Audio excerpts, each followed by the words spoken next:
Like I'm in the big leagues. Yeah, told him I'ma hit it out the stands. I deserve another 100 bands. I deserve another 100 fans. Told them this was always in the plans. I just did it cause they said I can. Blowing euros when I'm down in France. Labels asking how I build a brand. Told them put a check up in my hands. Boy got time, no cap. Made a few checks, but they all in the rest. Had a few friends, but they stuck in the past. I don't even trip when I'm thinking about that. Hopped in the whip and we all in black. Shawty wanna ride to the hop in the back. 0 to 100, seen a rev on the dash. They ain't catching up, dog, I'm moving too fast. I'm in the big leagues. Told her don't miss me. Ballin' like Houston, ayy, feeling like Whitney. I need a bag, bruh, send it through quickly. I'm making his dog, like I'm in a big league. What's up, ladies and gentlemen? Welcome back to TDPHINSTALK, home of the real Miami Dolphin fans. One moment, let me bring this down. Give me a second. It ain't going with my light very well. I'm gonna have to adjust my lighting up in here, man. Make it brighter behind me and in front of me. Listen, man, y'all hit that like button on your way in. We got some breaking news. We got our first coach hired. First coach hired under Mike McDaniel. All right. For those who complaining about the name being spelled wrong, I already corrected it. Refresh your screen. It should be corrected. It's gonna take some time and get over it. All right. All right, so here we go, man. Jon Embree is the new assistant coach / tight end coach. Same position that he held in San Francisco. We're going to break down who Jon Embree is, his path to where he is now, and I'll discuss whether this is a good hire, okay hire, or bad hire. We're going to talk about that, okay? But listen, man, there's some interesting points that were brought up this morning when we were on Miami Sports Music. We didn't hire an offensive coordinator first, which you would think that's the first thing you do is hire an OC so that they can help you make decisions on the personnel staff. But they've already hired Jon Embree, and they've already announced him as an assistant head coach / tight ends coach. So it looks like he's going to be Mike McDaniel, right-hand man, and also work with the tight ends. All right. Let's see here. Give me a second. Let me update this. Somebody just sent me something. Make sure I'm looking at this correctly. Okay, cool. All right. All right, awesome. All right, man. Listen, man. Let's break it down though. Let's talk about who is Jon Embree and what will he mean to this staff, okay? So first of all, for those who don't know, Jon Embree He does have a little bit of experience coaching, not a little. I mean, he has a lot of experience coaching, but NFL is a little bit different. We'll break that down. He was a player for the Rams, the Seahawks, and the Denver Broncos in the late 80s and early 90s. From there, he went to Colorado to be a volunteer coach because he knew he wanted to get into coaching. And then he went to go be a wide receiver coach and tight end coach on the high school level, Douglas County High School in 92. He ended up going back to Colorado as a tight ends coach. Then he got promoted in Colorado after 2 years as a defensive ends coach. So he's been making his way. He got a little bit of offense and defense experience in that regards. Then he went back to Colorado as a tight ends coach, just playing around in that realm. So that's over 10 years, it looks like, it's just college tight end coach. And from there, he became a wide receivers coach and a kicking coach for Colorado in 2001, 2002. Then he moved up to UCLA, obviously, as an assistant head coach and wide receiver coach. And then he got promoted at UCLA as an assistant head coach and a wide receiver coach. All right. Now, from there, he maintained the same position, but instead of wide receiver coach, he was a tight ends coach till 2005. All right.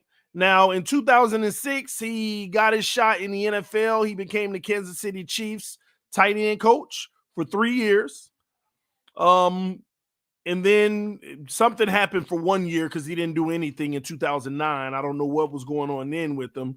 But then he went to the Washington football team in 2010 as a tight ends coach, just constantly tight end coach. Let's see here. Then from there, he actually went back to Colorado and became the head coach of Colorado. So he got some head coaching experience. Then he came back to the NFL after 2 years. But, you know, the reason why he came back to the NFL is because he wasn't working out in college as a head coach. He went 4-21 as a head coach for Colorado. But he ended up going back to the NFL as the Cleveland Browns tight end coach in 2013. And then in 2014 to 2016, tight ends coach for the Tampa Bay Buccaneers. Just tight end, just same position for over 15 to 20 years of the same position, pretty much. And then he finally got his shot in 2017 to be an assistant head coach and tight ends coach. And here's the reality, because I don't want to be negative at all about this hire, but I got to give you the reality. This is a perennial tight ends coach that, since he's had so much experience in the NFL, San Francisco made him their tight ends coach, but gave him the title of assistant head coach, basically so he can get some more money. Typically, that's what happens. You've been doing the same thing forever. There ain't even more promotions you can get. We're going to name you an assistant head coach because of your experience coaching in general. Here's some little more money. So they gave him a little more money because of that. But he was still the tight end coach. But unfortunately, San Francisco fired him about a week ago. The reports that came out is the reason why they fired him is because they asked him to take a 60% pay cut. Obviously, that didn't work out, so they end up moving on and releasing him. He didn't want to take the cut, so they end up releasing him and basically terminating him from the organization. So he was out there. He was available. This is basically, he's going to be our tight end coach, but he still gets to maintain an assistant head coach title.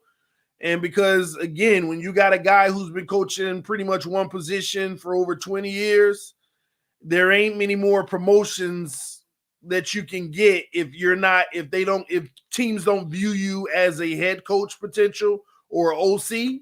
There ain't many more promotions you can get. So what they do, they give you the title assistant head coach. That way you're eligible to make that type of money. So that's what he was. And now Miami picked him up. What I like about it is its familiarity. He understands what they were doing over in San Francisco, and Mike McDaniel is looking to, I'm assuming, implement many of the same ways of playing football. So you bring in some of the staff that you can, and this isn't a steal from San Francisco. This was a guy who was who got fired anyway, but Mike McDaniel is going to bring him in, and I like that because you definitely want to bring in some familiarity. Is this a great move? No. Is this a terrible move? No. This is hey, you're bringing in a coach who knows the position. We got some reports. And y'all know I hate doing this, but I just got to tell the truth. George Kittle raved about Jon Embree and said he had a huge part in his development, would be a good veteran hire for McDaniel. Players do this, y'all. I mean, this man has been there forever as the pretty much Kittle's prime. He's been there. And this is what players do. The great players, they endorse their position coaches regardless, no matter what, okay? So I don't put much merit in what Kittle has to say about it. I just look at it as, hey, hopefully he can get this tight end room up to speed and actually buying in on blocking. That's the biggest part about it. We're hoping that he can buy in on and get the team to buy in on blocking. Will we keep Gesicki? We still don't know. If we keep Gesicki, maybe he can transform Gesicki into a legitimate blocker and even elevate his game a little more. And if we don't move on with Gesicki, then this may be a guy who can help Hunter Long take that next step in the rightful step that we hope that he could take. All right. Somebody, Dribbletron said Kittle to Miami confirmed. Well, that would be nice, right? I wouldn't knock that, but how much would Kittle cost? How much would Kittle cost? But I haven't heard anything about that, but we'll see how that goes. But again, it's not a bad hire. It ain't a jump out the gym hire. This is just bringing in a guy who knows how to coach the position. I don't look at it as this, oh my gosh, we got Jon Embree. Oh man, we about to do this and do that. I know a lot of things have been sold on us in the last week or two, but I'm just going to call it how it is. All right, you can't be upset with the hire, and you can't be ecstatic about it, in my opinion. Let's see what he can do with this unit, and then he can start writing his resume. In my opinion, of really,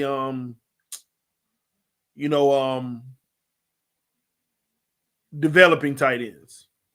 Okay. A lot of people say George Kittle's single season NFL tight end receiving record of 1,377 yards was in 2018, his second year there. A lot of people want to attribute it to that, but I like to attribute it to Patrick Mahomes. You finally got a quarterback who can deliver the ball to a great player, because Kittle's always been good. But yeah, we'll see what this turns out to be. We'll see what it turns out to be, and we'll go from there, man. We will go from there. But salute to Jon Embree. Hopefully he can come in, bring some. Listen, man, I think that this is a Hunter Long move. Tap into that so we can save some money on a Gesicki situation, and we'll see. Yeah, I'm sorry. I don't know why I said that. I'm thinking about what's his name? I don't know why I'm thinking about what's his name over in Kansas City. I keep mixing up the two. I always get those teams mixed up because of their colors. I'm thinking about what's his name, man? In Kansas City, the tight end. Kelsey or Kels. They get mad at me for pronouncing that wrong too. Kelsey or Kels, man. So retract what I said about Patrick Mahomes, all right? Somebody said breaking news. Kyler Murray to Dolphins to back up Tua. Y'all are funny. TD, any inside scoop on DC or OC? No, because they don't even have an inside scoop. The organization don't even have an inside scoop or an OC or DC. They're going to start their interviews because they don't know who they can get. Some of the people, the greater people that are available are already picked up. They don't even know who they can get. So I'm not going to be one of those people that judge Mike McDaniel off of the staff that he can attract. I think people were unfair to Flores about that. I'm not going to be unfair to Mike McDaniel in that regard because as a first-time head coach that hasn't proven anything, it is not easy to bring in a coaching staff. It's not. It is not easy to bring in a great coaching staff. And unfortunately, a head coach typically is only as good as his staff. Bill Belichick will always tell you that a head coach is only as good as his staff. So time will tell, but we already got our first coach in the building, tight ends coach. And we'll see where this goes. Or you could say assistant coach. But the reality is he's our tight ends coach. He gets the assistant head coach because look how many years he's been in the league. Teams usually don't have a 20-year tight ends coach. A coach that's been coaching almost 20 years as a tight end, as a position coach. At that point, you got to start making him a position coach plus giving him another title like assistant head coach or assistant coordinator or something like that to, justify their salary being a little more than just the first-time guy. You know what I mean? So let's see where it goes. Nothing to hoop and holler about or rave about. But we got our first hire and not impressed. I'm really just interested in what's going to happen at the OC position and the DC position. In the quarterback position and the O-line position. Those are the only four I'm checking for anyway. OC, DC, O-line, QB. Those are the hires I'm waiting on. Because those are the areas that we need the most coaching. We definitely need coaching on the O-line. If we're going to tap into these young guys, which McDaniel has already said that, somebody say he intrigued with Austin Jackson's upside and all of that stuff, then it's going to be real interesting who you bring in at the line as the line coach. Who are you going to bring in as a quarterback coach to deliver your offense?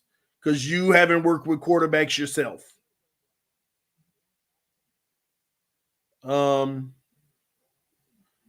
You're not impressed with this hire? This is a great hire, to be honest. Stevie T, I'm interested. Maybe, you know what? Let me do that because I still got about 20 minutes here. Let me drop the link. If y'all feel like it's an impressive hire, come on and tell me why.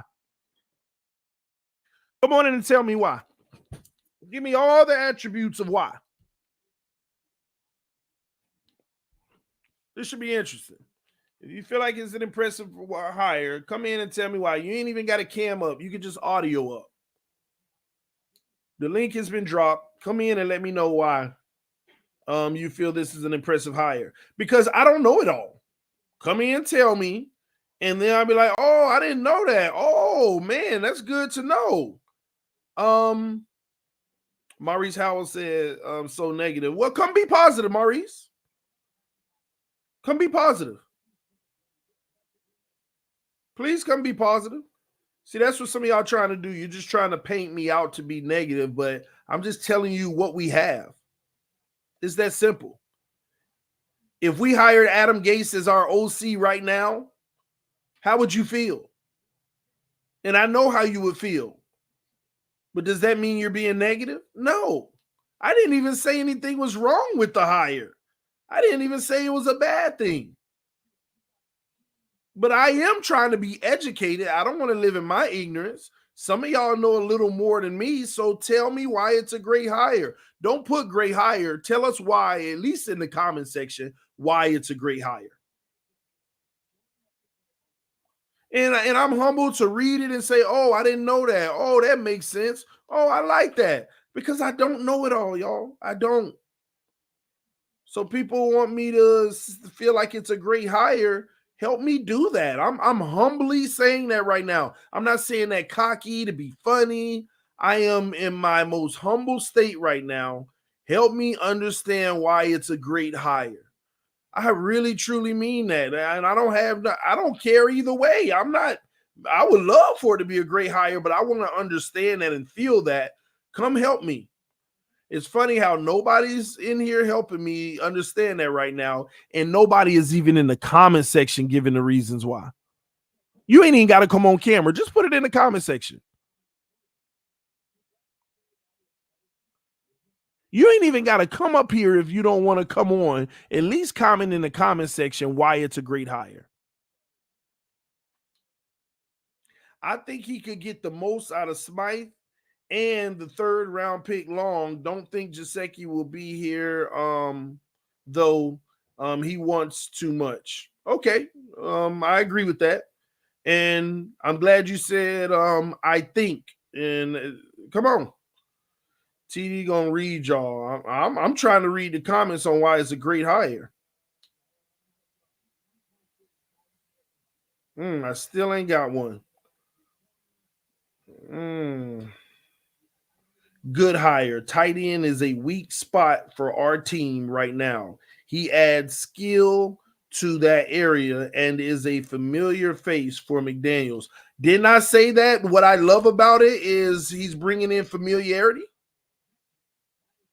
I said that. But what else? Because I've said that. Experience is priceless. I said that too. He's been doing tight end for a long time. But does that make it a great hire or a fair hire? Okay, a good one if we want to be,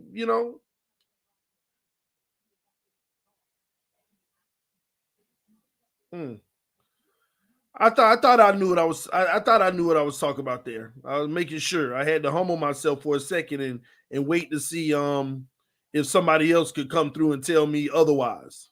But obviously, none of you can. None of you people who saying, "Oh, it's a great hire" or "you're being negative." None of you can come through and tell me otherwise. I get it now. Okay, so you're just in the comment section trolling just to be trolling. It makes sense. People always got something to say, but when they called out to address it, we try to figure out what it actually is. That's all I was trying to do. I was humbling myself because I don't know it all.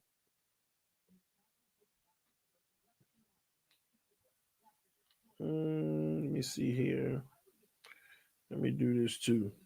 Because you got to get the haters out of here sometimes.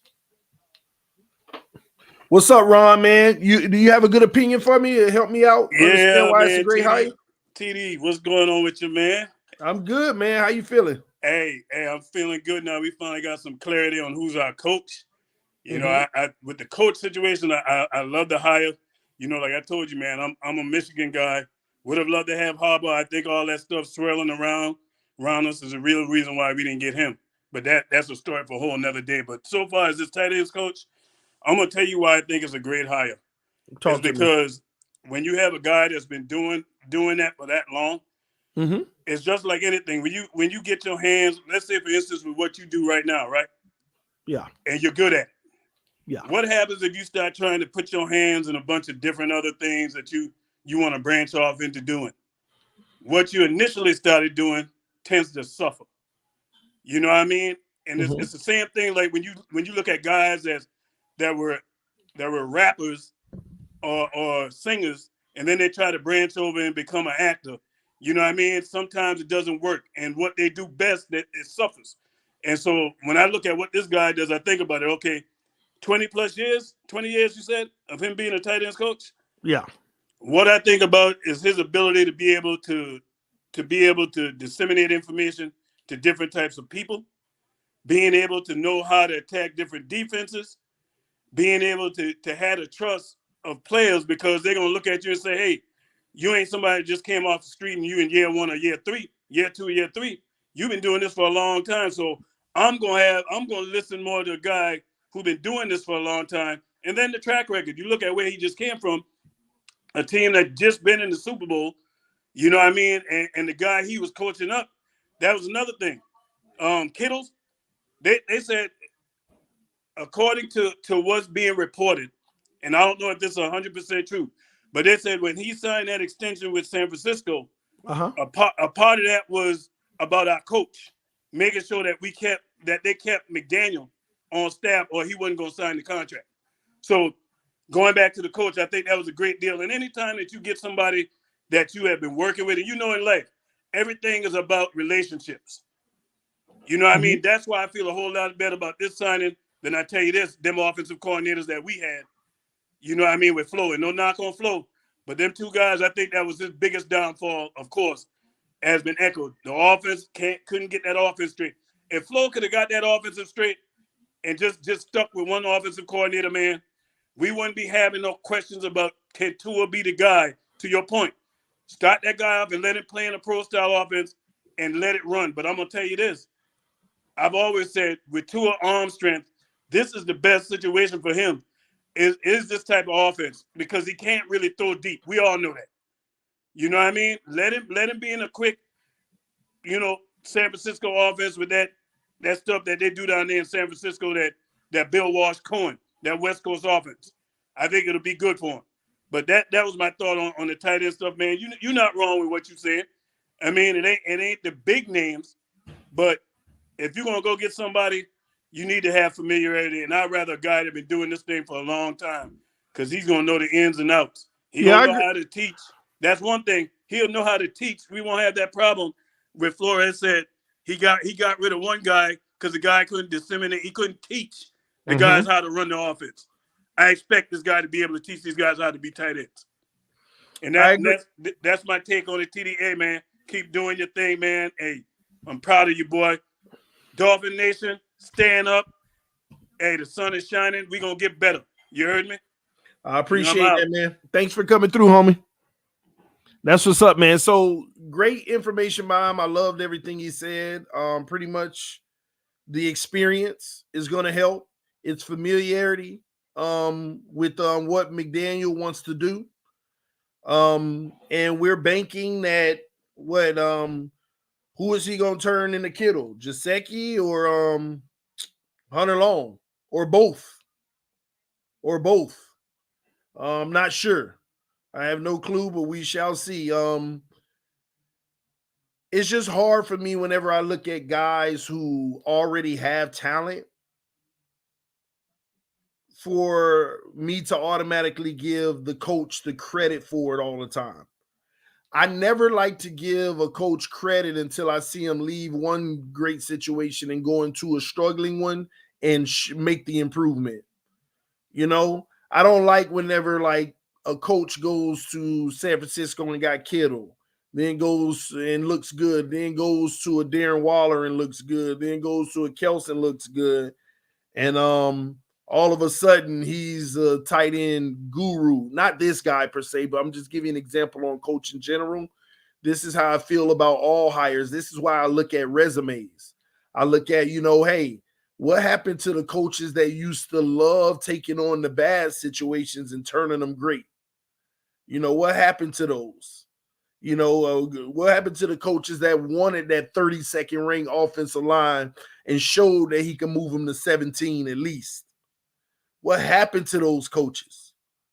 And I feel like in today's NFL, we live off of coaches' notoriety with the greatest players. And everybody's elated about that. But everybody, they don't treat that way. They don't treat everybody that way. They don't give everybody that type of credit. But I ain't going to get into that conversation. Yes, hit that like button, y'all. Let me see here. Kittle was no high pick, TD. He was developed. But look at most of your great tight ends. Most of them weren't high draft picks. And sometimes it ain't even a case of, see, this is another thing. Sometimes it ain't even a case of being developed. Some of these guys are just those dudes, man. They're just those dudes. I want you to think about Kittle. I want y'all to put it in the comment section. What are Kittle's great attributes? What are Kittle's great attributes? I want y'all to tell me. I'm going to see if y'all even understand who Kittle is as a player. What is Kittle great at? Just curious. Let's see what y'all gonna say. I really want to see what y'all gonna say. What is Kittle great at?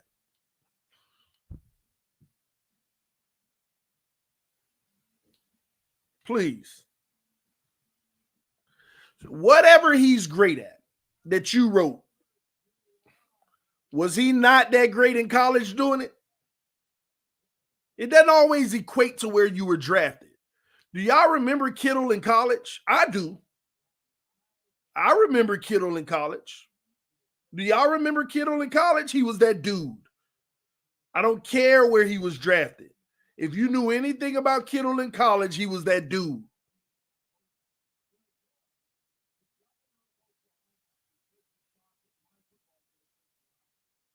So just because they find you in the 4th round don't mean that they developed you.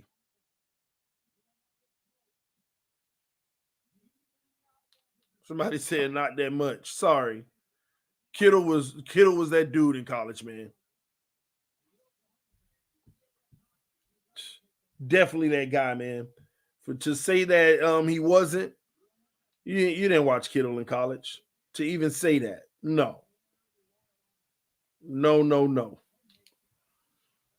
Yards at the catch, he's a dog, true. Not really. I'm a OSU fan. He had one good game against OSU. Okay, you're an OSU fan. Y'all see, man, y'all need to stop that mess. Trying to make it seem like he wasn't good in college. Please stop that.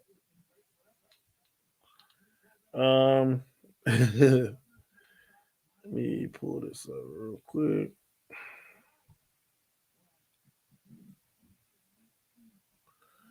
Let me pull this up.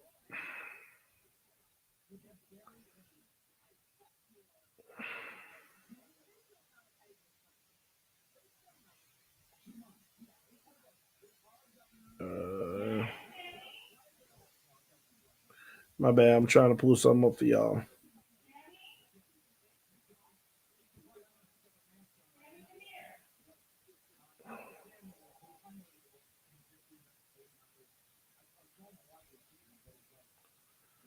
All right.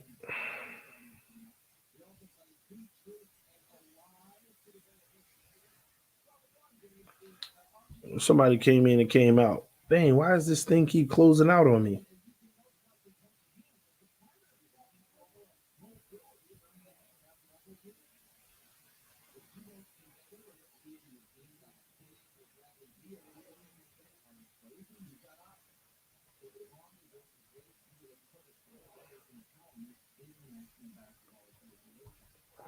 Man, this thing will keep closing on me, man. It's freaking aggravating. I'm trying to share screen for y'all. What's up, Alexander? Hey, TD, give me one. Sorry, I'm just putting my headphones in 1 second. But No, you're good. Listen, man, what we were talking about, Kittle. Yeah, man. Kittle was that dude. Let me tell y'all something about Kittle, man. He never needed to be developed as a blocker. That's number one. No, he was already the blocker coming out. He was always, that was his bread and butter coming out of college. He was the premier blocker. He was the guy who's going to fit on your roster as a primary blocker. What happened in San Francisco as they started to implement the run game, it opened up opportunities for him to make plays in the passing game as a huge threat. And he found his footing, man. Even in college, I know he shared a lot of reps, didn't play much early in his college career. Really, you could say he was only a guy that played his senior year in college. He was the ultimate blocker. That's what you were bringing him in for. But once you start blocking in that run game pickup, then you start having wide open tight ends that slipping blocks, getting into the secondary, getting in that open field. And I'm going to tell you now, not all tight ends are great catchers, but a lot of them are. It's just that most of them don't get all the opportunity, even in college, depending on what type of system you run. In college, sometimes if you're a primary running team, you can have a great tight end, but their stats don't look like it because you're running the ball a lot.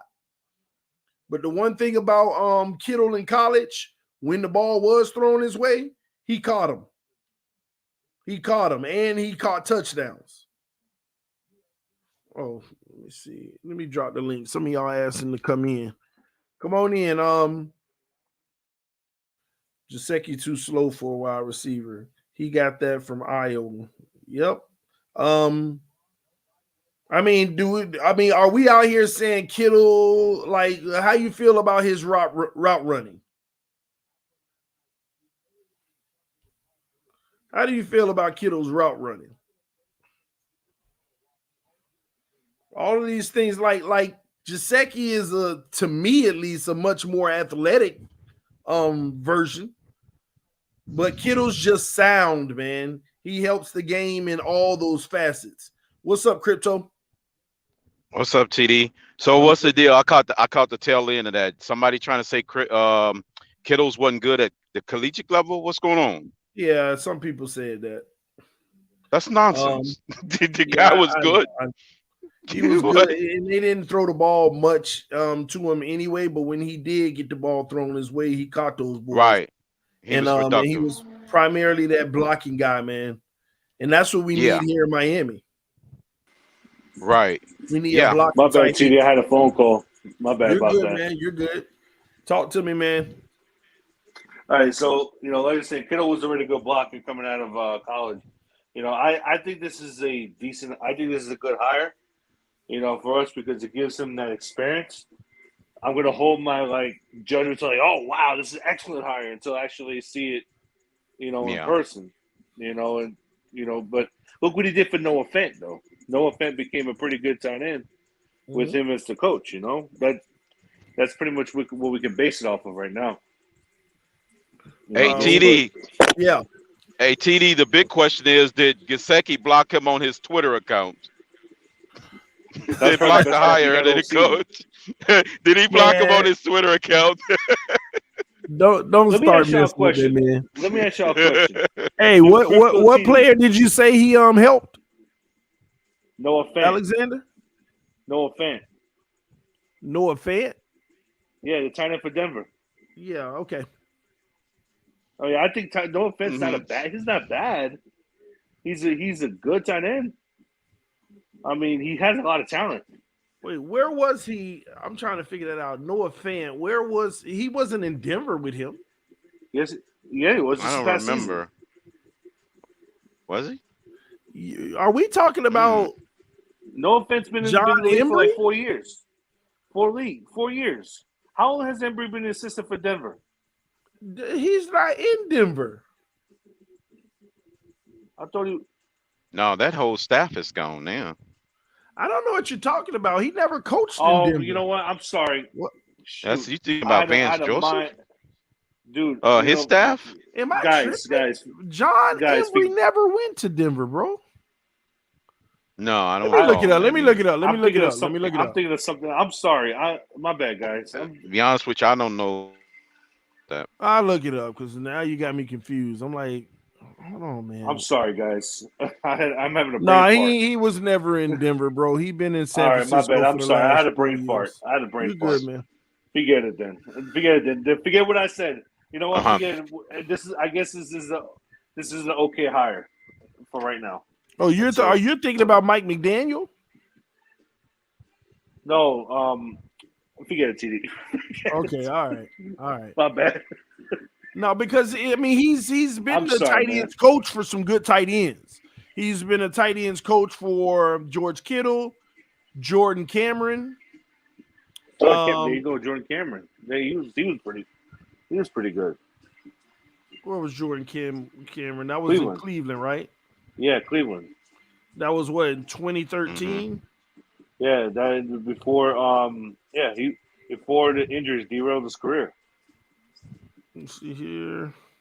Yeah, that was He had some very good years. a really good season for him as well. So all right, so he can develop some tight ends then. Chris Cooley. Chris Cooley, yeah, there you go. Who was that with? Wasn't that with Washington? Washington. Chris Cooley with Washington, yeah. Chris Cooley. Yeah. He's a good tight end though. He's pretty good. Well, he was already good. He's already pretty good. He was already Yeah, he's good, pretty good already. Before and plus, he got there, Washington's real good for drafting good tight ends. Yeah, this man put up the same number 6 years before he even came to him. But you also got Tony Gonzalez. Hall of Famer right there. From 06 to 08. Yeah, I'm looking at the players and how they did in those years. So 06 to 08. Let me see. Tony Gonzalez a good track record. Yeah, but Tony Gonzalez has 9 years before that, and he put up even better numbers or just as good. So see, this is the perfect example. Tony Gonzalez, right? From 06 to 08, he had a 900-yard season, 1,100 and 1,000. Great, right? But the years before that, 900, 1,300, 900, 1,200. You see what I mean? So when people say, "Oh, he developed them," he got 8 seasons of doing the same thing anyway. Before he got there. Let's just not count TG again. We just won't count TG. Yeah, we just won't count him then. Where you get that? No, you can't. Tony Gonzalez, you can't count. So he's already a good. He's pretty much already Hall of Famer. This may be a good one for him because he won in 2005. He won a John Mackey Award winner, or that was not him, but Mercedes Lewis. Mercedes Lewis was pretty good. Mercedes Lewis. Wait, where was he playing at? Mercedes Lewis was with the Ravens, wasn't he? Jacksonville. Oh, Jacksonville. Okay. No. Was he ever in Kansas City? No. No, could have. You know what? Oh, this is this must be. Is that college for like John Mackey Award? Oh yeah, actually that is college. That is college. TD. So he worked John with he worked with him in college. 2000, because 2006 started his NFL career. So that was college. He had a pretty good decent career in the NFL. He did. Mercedes Lewis did. Yeah, he worked with him for, let me see. I want to see the time frame. 1 year in college, his senior year. He worked with him. Let me see where that was. Let me see. I can tell y'all now where that was. All right. 05, 04, 05. So, he worked with him at UCLA. He worked with him for 2 years in college. 1 year he had 300 yards. The next year he had 700. So that's who he worked for. Okay, so and then he also got Daniel Graham in 2001 at Colorado. Wow. Receiver, kicking coach. Let me see what that was about. 2001. Do we have college numbers? No, we don't. 51 catches for 753 yards. His senior year. So, he worked with some guys. These are all pre-NFL. They've gotten better. In the NFL, you got Tony Gonzalez, but he was already balling. Chris Cooley was already putting up those numbers before he came. Jordan Cameron, he did help improve. Yeah. And George Kittle, that's all he had. He came in the same year as John. So he had him the whole time. Kittle was also a 5th-round pick too. Yeah, but again, that was a gem. But understand what Kittle was brought in to do.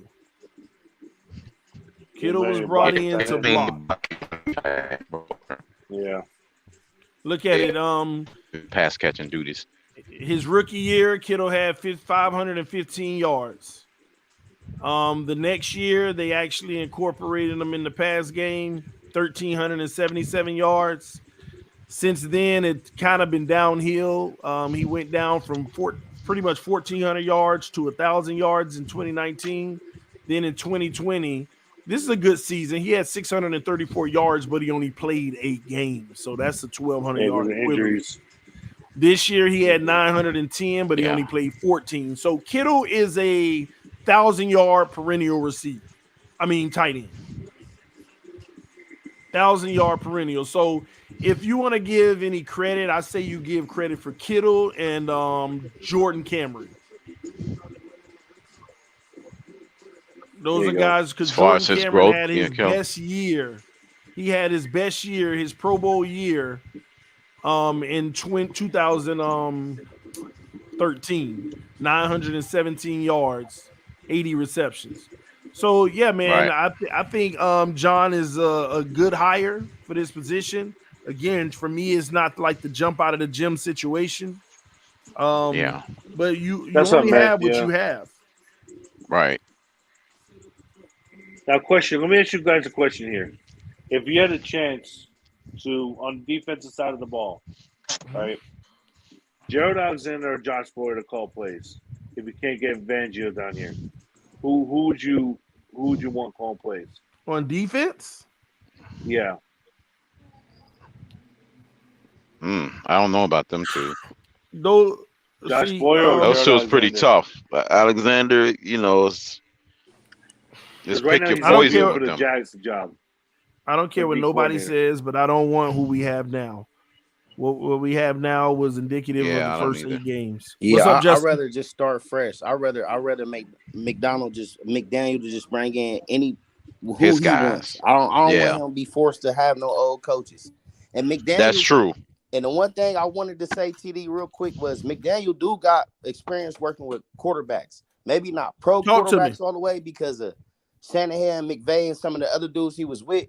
But he got videos on YouTube where they got him leading the class, showing him how quarterbacks should do, talking to McVay, talking to he's talking about philosophy. He's talking about what the quarterback you want the quarterback to put it here and put it there. When we talk about coaching quarterbacks, but he got he got a whole video of him running a camp too, of him telling them what to look for, how to do this, what to look for. Well, he has a QB camp. This is the point I'm making. Telling somebody what to do, what to look for. That's different from teaching mechanics. That's different from teaching what drills and everything you need to work on with ball placement and all of those type of things. But see, I feel like Tua need to know where to go with the ball, and I think Tua. I don't really have a problem with Tua's mechanics. He can throw a nice ball. He got nice feet. He need to start understanding where to go with the ball. That's Tua's problem. That's decision making. That's different from what you call. I think that could be more coaching. Right, that's decision making. That's different. Y'all have to understand that's not. Oh, sorry, TD. Go ahead. That's something that has to happen real time. See, that's so TD. You don't think that can be coached out of them? No. So how do you see this? This is what y'all have to understand. You could get a million different defensive looks. Okay, you show me an offensive play, I can show you a defensive play that'll neutralize it. But in a game of football, it's you don't know what each team is going to run, right? That's the point of it. Every offense, you don't know until game day. Every offense has a defense that can beat it, and every defense has an offense that can beat it. It just depends on what's called, okay? No, when Tua is out on the field, the only way that he gets better in those areas, if we want to say the coaching piece of it, you got to be able to get in that film room and show him everything and show him the different looks and do all of that. But Tua ain't that type of guy.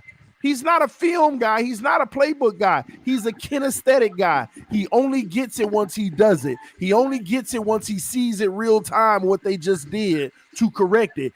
Tua is the type of guy he needs to see it all to do it all. He needs to see it all at least twice to get it right on the third try. And then he got to get familiar with the switch ups. So coaching him is only coaching him to be better in that is simply taking him out on the field and letting him get. It's like a quiz every day. I'm gonna throw the kitchen sink at you, but in this kitchen sink, there's always a solution. And kitchen sink 1, run the play. Bam. Why did you make the decision? What did you see pre-read? What's the probability of this? What's it? You got to go through that over and over and over. You can't just sit in the room, you got too high safety, you might have the scene come across, blah, blah, blah. Because what happens when they snap that ball and people drop deep or come up forward, linebackers spread out instead of backing up? All of those are different scenarios. I feel like that's stuff that can't be coached with no quarterback, though. That's just a quarterback having instincts. No, it can. And understanding the playbook good enough to where it'd be like, okay, you're right. He dropped back. Oh, but I know I got this going backside. Oh, you're right. I know I got the flat going here. I feel like Tua had problems. I feel like Tua got happy feet a couple times. Well, and I feel like with McDaniel's offense, and we doing some rollouts and some play action. That's when Tua looked at kind of good with throwing money on the dart. Like when he rolling out. Sometimes he throw a good ball rolling out. Sometimes I think in the pocket he get happy feet and he just throw up some stuff. Sometimes he does like everything good. Sometimes, yeah. TD, don't you think he's seen enough defenses in the NFL to apply that kinesthetic ability that you're talking about? At all. He ain't even seen 20%. He played enough teams already. No, right? that ain't what it. No, that's not what it's about. No, I have to because agree those with same teams on that one because he barely got a season worth of games. Exactly. No. What I'm saying is that he's seen enough good defenses to be able to overcome. Is what I'm saying. No. See, even bro, I've seen defenses do what they don't normally do against us because of him. Right, but let's say if he plays Tennessee again, he's seen that defense before, right? So don't you think he'll be able to apply it and know how to beat it now the next time around? No, but here's the problem with even a Tennessee. No, you're not going to be able to apply it and beat it the second time around until you actually learn what they were doing to you. And the different, bro, they mixed it up so much on him. They show man looks, went in the drop zones to take away the flats. This is what Tennessee did. They baited him. They gave him a pre-snap they gave him the short stuff. A lot of teams do that. No, but that means Tua will be able to beat it next time. No. See, so okay, I want you to tell me how he's going to beat this. I give you a pre-snap look where when you evaluate pre-snap, you know who should be open. But the beautiful thing about what Tennessee did is they know what areas should be open because they're the ones that's intentionally giving him that pre-snap look. So you're saying they're going to go to the other area he might adjust to is what you're saying? No, they even said they're going to make the adjustment. They said it on a radio show. One of their defenders, I forgot his name. One of their defenders said it that Monday morning. I remember them saying that. Yeah. Yeah, he said we showed they wanted him to do that. Yeah. He wouldn't have dared through it in the places that we showed him because we wanted him to hit it out in the flats in the outside because the ball takes longer to travel. Number one. And number two, as soon as his arm motion went up, we collapsed those areas. So you can get your completion, but it ain't going more than 4 yards. Yeah, that's the only thing I don't like about the receivers can help him out too, TD. No, against Tennessee, bro. Jalen double Waddle moves can beat that. Those catches a game with a decent quarterback. Jalen Waddle shouldn't just be limited to 3-yard catches. I agree with that. That 49-yard pass Jalen Waddle caught, he should catch at least 2 of those per game. 3 of those. He's that fast. He's that explosive. He should catch 2 of those a game. And I feel like McDaniel's offense, cutting off half of the field, play action, running, bro, all that's going to help Tua because he need it. It should, Tua need all the help he can get if you want to be honest. So I feel like a West Coast system will greatly improve Tua's chances of being an okay type quarterback, quarterback. Not even like a Deshaun Watson or Justin. I just don't see that coming for Tua. But I do feel like our offense will be way more efficient, short, sweet, to the point, and then it might open up some deeper plays downfield. But until we can start hitting those consistently, it really don't matter because a good defense is just gonna sit on that all day. Yep. And that's what they did. That's all exactly day. What they did. Let me see something, man. But that's all I really wanted, TD. I enjoyed the content. Thanks for letting me on. I just wanted to say I do think McDaniel got a little bit of experience with quarterbacks, a little bit more than credit than you giving him for. And then the thing about hiring a tight end coach, I'm just glad it's one of his guys. You get what I mean? They're going to be on the same page. I think we need that with our coaching staff. I just don't feel like the last 2 years we wasn't on the same page. We Flores and Gangley wasn't on the same page with the team. And then last year we had 3 dudes calling the plays. All that's a mess to me. Get one guy to call the play in. That's all you need. So for me, bro, it's not that I'm not giving him any experience of working with quarterbacks from a collegiate level or anything like that in quarterback camps and stuff. The only thing that matters to me is the results in the NFL. Right, facts. So when I don't have a resume and I don't see anybody you work with, and if we're gonna say, okay, you work with Jimmy G, okay, you see what I'm saying? Jimmy G or Tua. If you can get a Super Bowl appearance out of Jimmy G, I feel like you can get one out of Tua. But again, they got a little bit more around Jimmy G than we got though. But I get that. But again, first of all, we're trying to duplicate what San Francisco's doing in that regards. We got to get some dudes though. We don't have a Debo. You know what I'm saying? My point exactly. Jalen Waddle could be a Debo. No, Jalen Waddle cannot be a Debo. Why do people keep saying a guy who's 25 pounds lighter can be a Debo? I'm just kidding, TD. That 25 pounds matters. That 25 pounds also makes Debo. You're gonna get Waddle killed. What about Lynn Bowden? You're gonna get Waddle killed with that. Again, you ain't Debo, bro. Yeah, that's difference. Yeah, you can't do that. You know, and that's another thing that bothers me about San Francisco. They're too dependent on their freak of nature. Right. They're a one-man offense. You can't win with a one-man offense. Question. Free agency.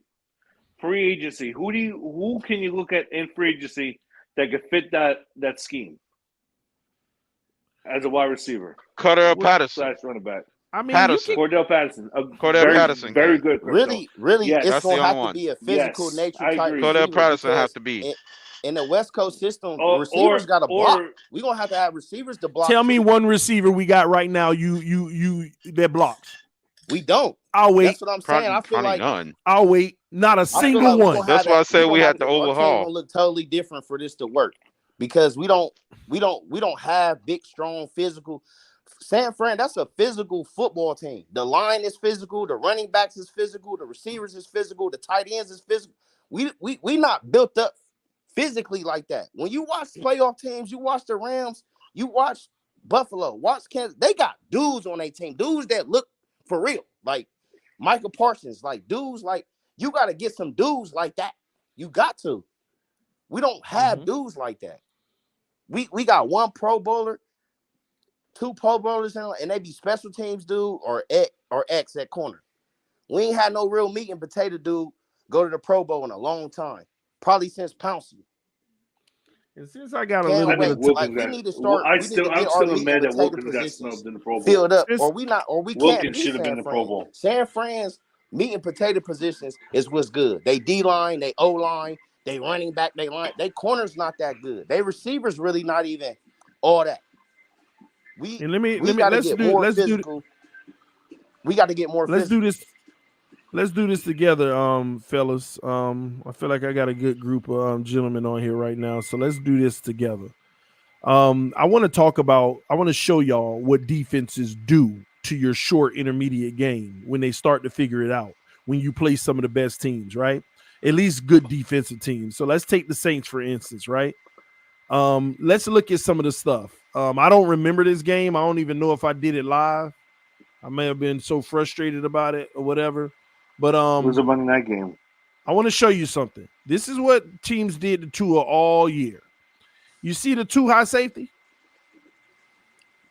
Yep.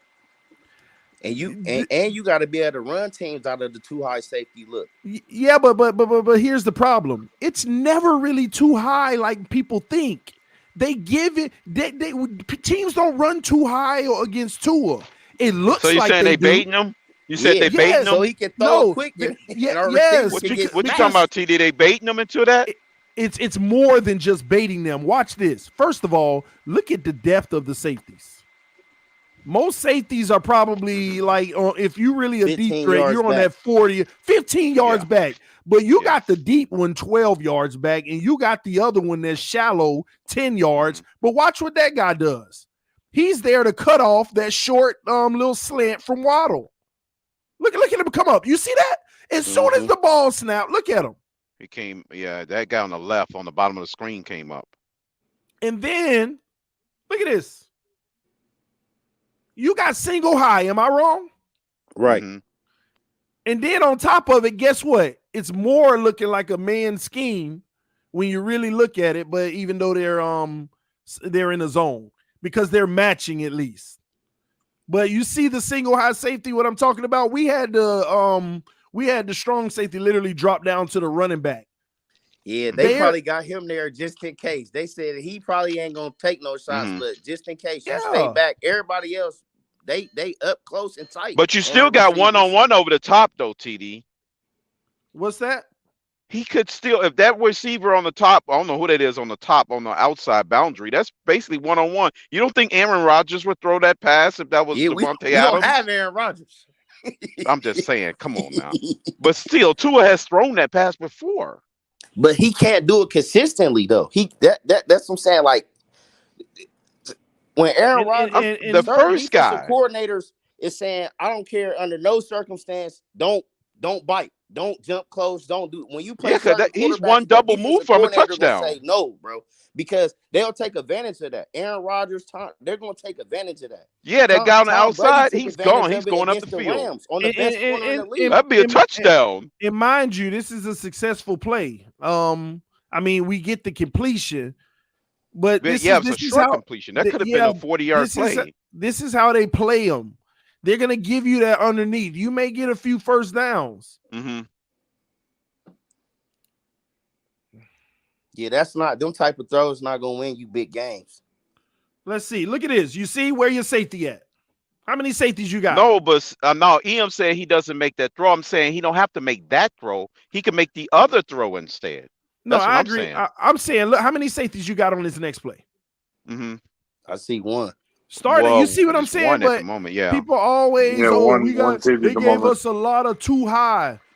They look at this. They got 6 guys in the intermediate taking away all of this short stuff, the things he does well, and the safety just back there chilling, and the safety already knows I don't even have a deep threat. But TD, don't you think that other deep threat, if Wilson or Fuller was on the field, they wouldn't do that to us? No, they don't trust they Tua. Still it's will. The receiver they don't trust Why? Because no sense if they got that threat on the field. No, if you got that threat on the field, he has to prove it first. Receivers is just trash. Tua not doing that. No, I'm just saying the receivers would be to dictate that if they make their routes, if they adjust the route, TD, they have to adjust their routes. No, they're gonna do the same thing until Tua makes them pay. Well, yeah, I agree with that too. Yeah, once Tua makes them pay. Tampa did the same thing to Kansas City, and Kansas City got receivers and a quarterback. But I want to show y'all something. I want to show y'all something on this play. On his back most of that game. I want to show you something on this play. Second play in a row. You see the other safety right here? Uh-huh. He's following the freaking whoever's in the backfield, and that's Waddle. That's called cheating, Waddle. TD. And look, he shouldn't be doing that. To Waddle. Huh? That's basically cheating. He's not making the defense pay. Tua has to make the defense pay for that nonsense. Yeah, but these plays are drawn up not to make him pay, because when we draw up the ones to make him play, he either's not throwing it or he's missing it. Well, the offensive coordinator should be pointing that out to him. Well, they do, but that's the struggle of it all. That's crap. You can't do something. Sometimes you can't. Like, you know what I'm saying? Tua be taking the right read sometimes down the middle of the field deep, but it just turns into a pick. It's like he can't control where the ball go when he. But I just think the Saints got away with a lot of crap that they was playing. They wouldn't do this if it was the right personnel. Saints, in a run, when we show a run formation or something like that with the line loaded like this, they playing too high and staying in it. Right. Now I want to see if they let's see something. All right, here comes another one. We got too high. They staying in it. You could tell pre-snap. Nobody's looking like they making a decision. They staying in it. So this is the too high look that you get where you feel more favorable about the quick throw. You got Gaskins right there. That's an easy one. Two people in And the he middle of the field. overthrows it. He overthrows it. Uh-huh. I mean, and this is the Well, right Parker read. was open for the change for the first No, time. but this is the right read. This is the right read. You don't want to throw in all that traffic, bro. Why am I gonna have him the throwing shadow all this cross right there at the middle of the field is the place to go. That. Yeah, he did go there. He hits did that. Go there. That's like 15 yards. That's the point. He hits that, and we probably first down. Yeah. That's an easy so catch. Sometimes he's making the right reads, and that was my point I said a little while ago, but he's missing sometimes. Sometimes he hit it. Make the right read but miss the throw is what you're saying. Yeah, or make the throw and miss the right read. Right. Like you had a better, you see what I mean? Yeah, on the Waddle one, because I think the Waddle could have had a go route, a double move on outside, and he's gone. And this is what frustrates me. People wonder why. Look at the pocket. Look at the pocket. Gaskins wide that open. was clean. Guy coming in his face now. Now the guy's coming in his face. You should have your mind made up already. Well, he does. No, I got to give it to Tua. He does have his mind. Had his mind he figured it out right there. He's doing the right thing. He does the right thing on his play, but he didn't make the play because the pressure coming up in his face. You got to be able to make it. Regardless, you got to be able to make it. We need guards too.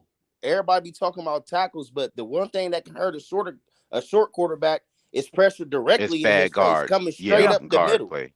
He can't handle that. Tua has not when somebody's sitting in his lap. EM said Tua got to anticipate that sooner. I agree, but I ain't gonna knock it. I cut him slack on him. I cut him slack. I cut him slack. Let me show you why. Look, man, he's actually people play the other angle, TD. Play the other angle. But no quarterback succeeds when somebody's sitting in their lap, TD. Yeah, but hold on, watch this. Bam. The ball should be gone. He should be looking this way right now. This is what he's doing right now. He's looking at Waddle. The guy's following it. He goes to Gesicki, and he sees Gaskins crossing his body. Okay.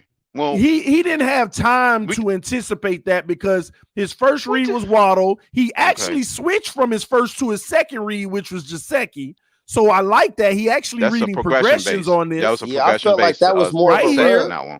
He's looking at Gesicki, but that's a jumbled up situation. And let me tell you something. He didn't read the progression of Gaskins. Luckily, Gaskins came across his view. That's why he missed him. He should have known. What the hell is that running into traffic on the top? Who was that? Parker, you talking about? That was that was the ball got to be running in traffic like that. Well, that's his route. He's running Gesicki type routes. He rounded up his route like ball game was talking about. Yeah, but let me tell you another thing about that. Let me tell you another thing about that. Hey, we just run right into traffic here, guys. Why did you do that? What ball game, man? Ball game know what I'm talking about. Yeah, the Gesicki roundouts. I'm not gonna put this one on Tua. I just say that you gotta make that play with still getting it to your guy. It's plays like that. It's okay to float the ball a little so that he can track he can run up under it. But, that's where you want to float it a little and take a little longer. Put a touch. That's a touch pass. You post the touch pass. Exactly. He was scared because once again we punt the ball, right? Mm-hmm.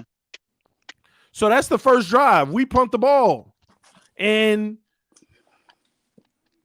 we don't want to be punting the ball, obviously, right? And Taysom destroyed. It's all good. We still got a dub in that. We still got a dub in that game. All right. More pistol. By the way, when they say Tua in the play action, y'all, just so you know, they consider this play action. Oh well, he kept and then pistol. He handed it off. But if he would have pulled that, that's still considered play action. Play action pass, yeah. We got most of the pistol formation in, guys. Yeah, but Tua got to start hitting the ball downfield, or that's how defense is gonna play him. Like, you're gonna have to earn, scratch and claw, and then we got to call the perfect play all the way down. That's not gonna work all the time. So look at this again. We don't even they defense not even bailing out. We're not even making the defense back up. Most coaches say DBs got pass responsibility first. They coming up like they linebackers. So look at this. Look at this real quick. What do we have right here? That's just a single high at the moment. This is a single high. It looks like two because this guy, but he's in the man-to-man. Believe it or not, he is actually man. Inside. Yeah. He has the tight end. Watch this. waiting on him. Now I ain't even. Man, I tell you, Gesicki is pathetic. Where he just ran that what you call it. I'm trying to figure out where the ball was thrown and why. Okay, this is the shot you want to see taken, right? On the one. Yes, on the outside. Yes, the outside up top. See, this is better than that first one there. One. This is the one way you better want the than the 50-50. This is the one you want to put up because why? You're getting single high. Everybody say he can't throw deep and take shots because it's cover 2. These teams ain't been running the cover 2 like people make it seem. No, you got Parker. No. This is your bread and butter with Devontae Parker. You toss that up that back shoulder, do your little thug dizzle that you always do. But look at the coverage on Waddle in the crosser. Right, and enough lead time. Waddle catches one or take it to the house. That single high safety not even looking at the receiver going deep. He don't even care. You know what I'm saying? Yes. But TD, you got to remember crazy, Wilson. Bro. Even with Brissett, they did the wheel route and had the guy up top, and he was down the field, and Tua threw it to him. In that Baltimore game. Now watch this, y'all. Look at the pump fake of Tua. He know it ain't there, but he still holds it to go there. See what I be explaining to people? Did you see the pump fake? Man, that ball should have. He knew where he wanted to go with the ball. It wasn't there, but he threw it anyway. After he was like, "No, I can't. Well, I have to." Look, pump, go. You see that? Not even open. But lucky the guy may have swimmed Waddle a little bit, but he didn't have to pass interference Waddle. He was in a great position. He should have never did it. Pump ain't there, but throw it anyway. Because he had to. He already knows where he wants to go with the ball. Well, that was a pre-snap determination. Yes, but you know what? Pre-snap, I would have liked for you to determine Parker on this with a single high safety. The first thing I would have did is look to see where that safety moved. Where is that safety gonna move when we snap the ball? The ball is snapped. Bro, he don't even look Parker's way. He instantly start going towards the I'm looking at the safety, and if he going to Parker, I'm hitting Waddle. If he's not, then I'm throwing that ball to Parker. Right now. Yeah, and that will be the opportunity to do the 50-50 ball. Somebody said, dude, that's covered. That's a touchdown. It's always covered when he throw it to Parker on the 50-50. Somebody in the comment section, bro, that's covered. You know how many times he throw these and it's complete? Exactly. It's always gotta covered. Know basic football rules. If they since when Parker got any kind of separation. Yeah, acting like Parker out here beating people and Tua hitting them, and that's where he getting his yards. Right. No, that's not the case. Yeah, it's always covered with Parker. That's why it's always a 50-50 with him. The receiver and the DB is even. That means the receiver is usually in a better position. And he's cocking back to throw the ball and look at the pocket. The ball should be gone. He's got what, 2.5, 3 seconds? He gets hit at that moment, but it don't matter. I don't worry about the hit. I worry about the throw. Now, it was a pass interference at the end of the day. Stupid on the Saints. They didn't have to. It was great coverage. They did not have to do that. I'm just trying to look at the defenses that are run. This narrative of too high, I'm trying to tell y'all the teams that actually know what to do to beat this offense, they don't run too high like that. What do we have on this next play? Is it too high? They don't need to at that point. Like you said, they shouldn't because the people that's on the field, they only got one speed guy on the field. But regardless, this narrative that we get all this too high, that's only against these bum teams, man. Yeah, they playing man on that one. And look at this. Man coverage. This is what we're gonna see with McDaniels, a lot of this. But you need guys that block well. You need guys that actually block well. Agreed. Pitch tosses. Yeah, and I'm not looking at this to so much. Go ahead. Go get it. Go eat your food, okay? I'm not looking at this so much as a critique. I want y'all to see the defense, what they're doing to stop this stuff. The Saints, they want you to throw this. Throw this screen. I'm not backing up in coverage. But the defense, the defense, the defense, the other team plays is an indictment on your quarterback. It shows how much they respect your quarterback. Period. Now watch this real quick. Watch this play. Well, that's Buffalo. This is the next play. Do we have covered? Do we have too high? They showing it, but they showing it. They showing it. Let's see what they do as soon as the ball snaps.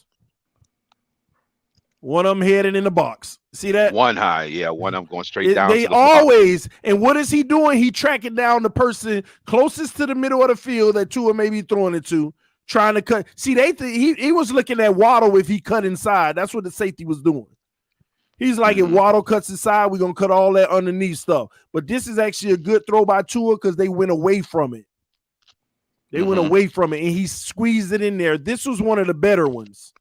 This is one of the better throws in the intermediate. Feel like that outside, that shot downfield on the outside. Bro, the shot downfield is a potential big game on this. Look at Mac Hollins at the top of the screen. Yeah, that's been open the whole game. And that's the problem, T. They don't use Mac Hollins enough in that formation. Nah, he's constantly beating guys.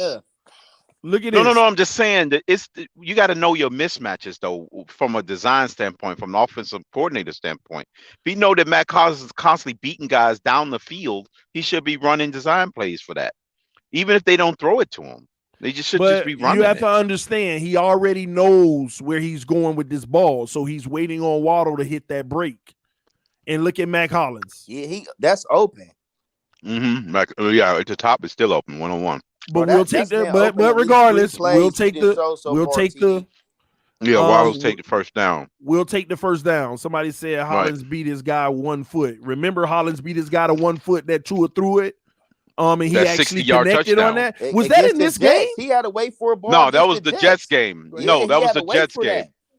Well, this game he beat him too, but it was another game where he scored a touchdown on. No, we talk about the one where he beat him on the right side. I think it might have been this game too. Yeah, it was this game. Yeah, and that might show you they went to the sideline and said you can't miss that. You got to come back to it. But the difference is he not seeing it. He's being coached it probably, and he takes the shot. I know what y'all talking about. That was the one drive we actually scored an offensive touchdown on, but we start having to do trick plays after that. That was a touchdown. Yeah, I'm telling Mac Hollins, man, they underestimate that kid. Yeah. What are we getting on this? Another run look because of a heavy line, and you get the too high. It looks like the Saints. Only time they run a too high and they stay in it is when you got a heavy line. Because they don't want to get beat over the top because those linebackers are gonna look for the run. And look at that. They look for the run. They got sucked inside, and that's why your tight end got loose. Turn it down. So you're saying the Saints and Titans pretty much tried to they try to basically fool us by making us think they're gonna run it too high, but they never really was trying to run it at the beginning. Yeah, unless they thought it was a run play. They know Tua want to throw the ball right now. Unless they thought it was a run play, they barely did, bro. Look at this. Now we got a single high again, but this time they being aggressive. They playing at the line of scrimmage. Right. But this is where McDaniel's come in at. If he sees that, he'll tell him to audible into a run play or whatever. He'll probably tell him not to do it. He'll just audible into a run play. Well, at least he should. I mean, I guess I hope McDaniel will do that. Single high. I've never seen so much single high and shots not be taken, even from a play calling standpoint. And we got, and by the way, this was Wildcat.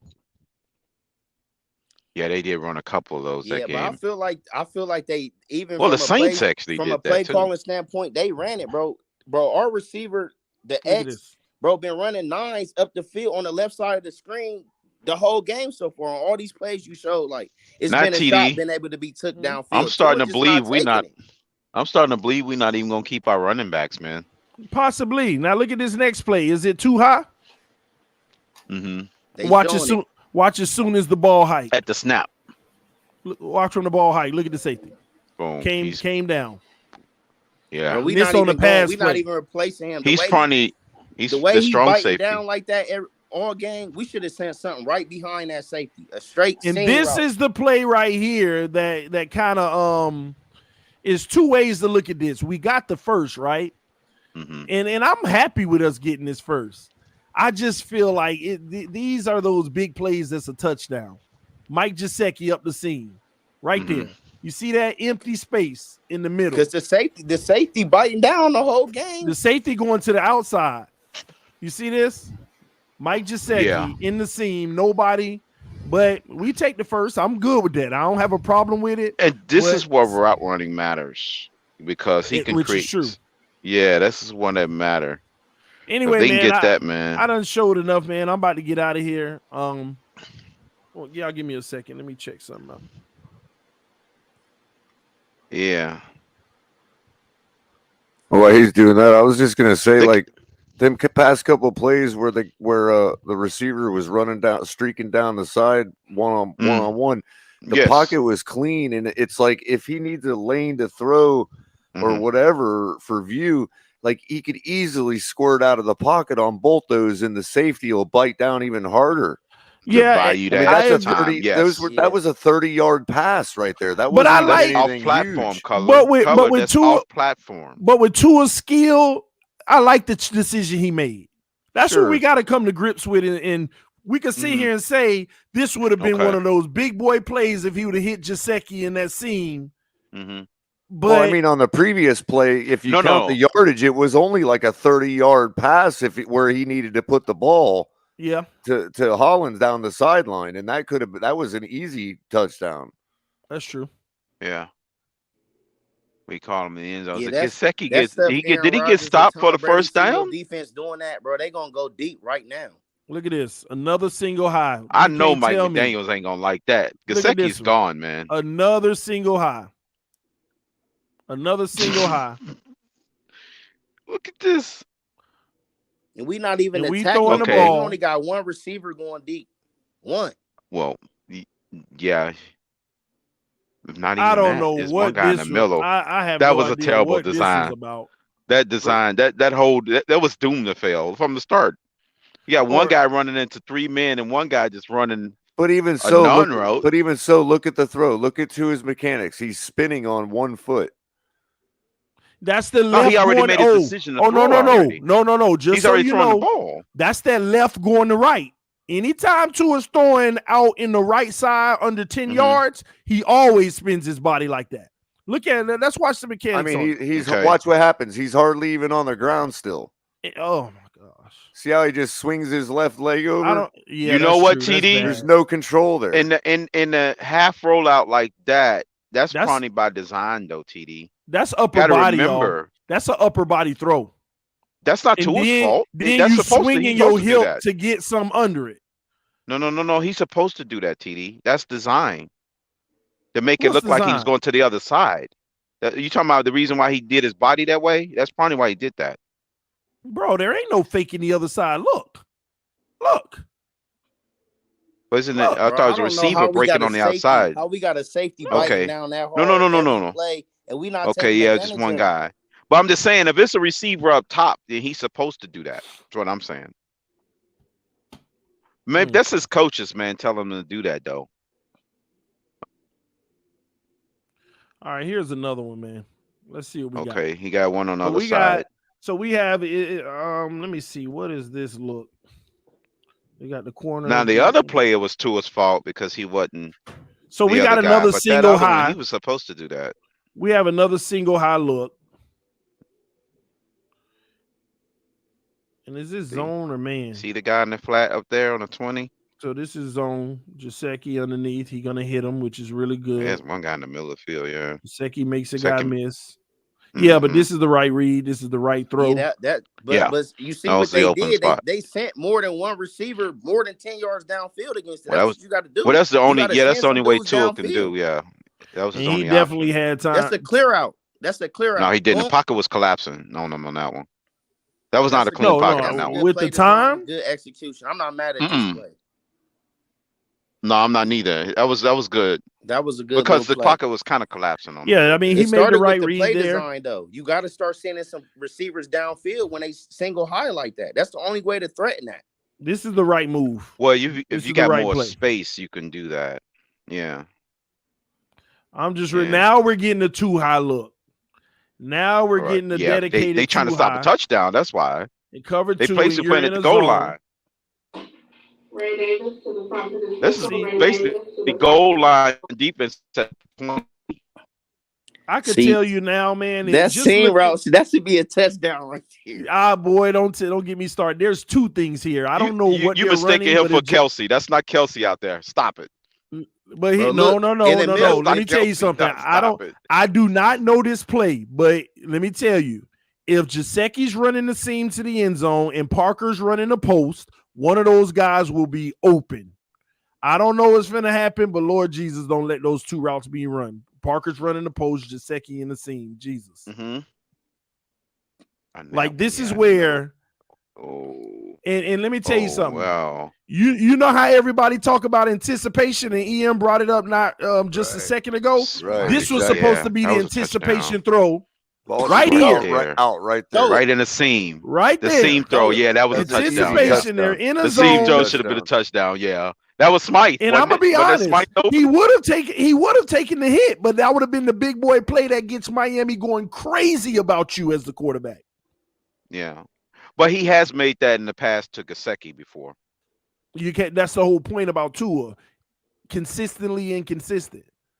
Oh, and he plants. I love it that he plants. I can think of 31 quarterbacks that'll easily make that touchdown throw right there. Yeah, bro, because they got the outside receiver holding the safety, bro. Yeah. All you gotta do is just pit it there, bro. Right. This is the type of play here. That would have. And he fumbled too. That's the type of play that would make Brian Hoyer's career. Wait a minute, hold on. What the hell happened? He fumbled? Yeah, this is the type of play right here that if we actually scored, nobody would be complaining about the O-line. This is a prime example. Gesicki needs to turn the ball up too, man. Yeah, he need to go straight down the field. That's the problem. Smythe is running better routes than him. No, I mean after the catch. He can't continue. He needs to turn the ball up north and south as soon as he's got it. I mean, maybe he's not agile enough to do that. That's on him, you know. So is that 2 missed touchdowns? Yep. Yeah, on that drive, yeah. Look at this. Look at that RPO. Yeah, who's that just got crushed? See, Tua got crushed. This is what I'm telling y'all. This is what I'm trying to tell y'all. If we do play action with him under center, they're not going to go down that line of scrimmage to the running back. They're going to come at him and do this every time. And he handed it off, and they're going to hit him. Just like we did to Lamar, because the rest of the guys are holding their gaps. Yeah, he just came straight at the quarterback. He didn't even care about the running back. All right, we back in a single high. I told y'all, man. See, we play all these scrubs all year in cover 2, and we're like, well, they give a lot of cover 2, so that's why we don't throw the ball deep. Now, we've seen deep routes that we should have taken shots, and we've seen a lot of cover 1. Am I wrong? Yeah, it was a lot of cover 1. It was a lot of disguises, though. You got it once you read it, you know. But that's the whole point. But my thing is, it's defense already real time? After a drive or two, you got to pick a good quarterback picks up on that. Like, but even these, but they've gotten so cocky that they're not even disguising it anymore, though, bro. Look at this. The safety, they're not even disguising it anymore. Is the Buffalo game, that first Buffalo game was a prime example of disrespect. They just putting everybody on the line of scrimmage, daring you to throw it deep or past 10 yards. That was just terrible. Let me see this. I think he does a good job on this one on the out. So we finally get some 2 high. All right. We got some 2 high, and they're going to dedicate to it because you see how spread out they are. He's going to hit the flats real quick. Bam. Use the speed. I don't mind those decisions at all. I love those quick hitters. They're spread out. You want to get it shallow and get the yards after the catch and let your athlete be an athlete. Boy, they loading that box. That's 11. The safety ain't even. That's the ridiculous. Safety is 6 yards off the line of scrimmage, y'all. That's what Buffalo was doing in the first matchup against them. Now I understand our formation. See, max protection. This is Jacoby too. This is a 4th down situation. Oh, when he threw it deep, when he rolled out on the fake, yeah. Yeah, and I got. Was that 4th and 1 or 3rd and 1 or something like that? I got to put a little bit of this on Mac Hollins. Look at the route he runs. Yeah, that was terrible. Look at what Mac Hollins does on this. That close. He should just fakes the block, comes in, and keeps moving. I don't know. Gets in the way of the other receiver. He gets in the way of the other receiver. They just hand the ball to Gaskins or Duke Johnson. Why didn't they just give the ball to Duke Johnson? That's bad play calling. That's bad play calling. Yeah, that was totally the offensive coordinator on that one. He put us in a bad situation. Yeah, that was a bad play call. Because they know Brissett is only in there to do one or two things: quarterback sneak or a rollout. That's it. So we got to overload. This is a pre-snap where you could already see if you're Tua. I don't think you should hand this off because you got 3-on-2 over here. This guy's hitting the flat. You look at that option, and if this corner jumps, you should have Parker coming through. But we hand it off. We're gonna hand it off. Parker and them out there running lazy routes. That means they knew they were gonna run the ball. Yeah, they knew they're gonna. They ran that so lazy. They already knew what they were gonna do. They probably giving Tua that Tannehill treatment. Remember, Laser wouldn't even let Tannehill audible at the line. They probably just whatever play call we call, you gotta run it. See, this is what they had to start doing, running staggered routes. You see these guys gonna jumble the situation, and Waddle gonna come underneath and clear it. They're gonna let Gesicki and Gaskins clear the guys, and Waddle. Good move by Waddle, by the way. Yeah, great move by Waddle. Waddle a legit dude. That's the one dude we got on offense, bro. Is Waddle. Right. That's a dude. Yeah, he is. He could have easily had another 500 yards this year, man. If Waddle played on any team with a top 12 quarterback, bro, good throw by Tua, though. 1,400 yards. No, he gets Cooper Cup like numbers, man. Yeah, that's what I mean. 1,400 yards, 10 plus touchdowns. Good throw by Tua here. Good throw. Fits it in there. Oh, we punting again. Why are we punting? What happened? But again, that's that third down play, TD. It was the third down. Remember? You see this? I want y'all to take a look at this. This is the frustrating part. So look, on that first down where Waddle got it right. Is that what it was? Waddle. Okay, let me see that right there. Yep, that was a quick pass play. Waddle was lined up in the backfield. He started out in the backfield. So the ball is pretty much at the 36. You need to get to the 46. Hits Waddle. We're pretty much 3 to 4 yards short. Okay. So you got 2nd and 4, maybe. They let you get the little small thing, and now you're going to run a wildcat. This is just an extension of the run game. Wildcat right there. Wait. We backed all the way up. Right into it. Wait, we back probably up. Right into the defense. Cut to the left. Killed a lot of drives. He cut into the defense. Yeah, let me go to the next one. So we must have had a really massive penalty. That was a poor wildcat play.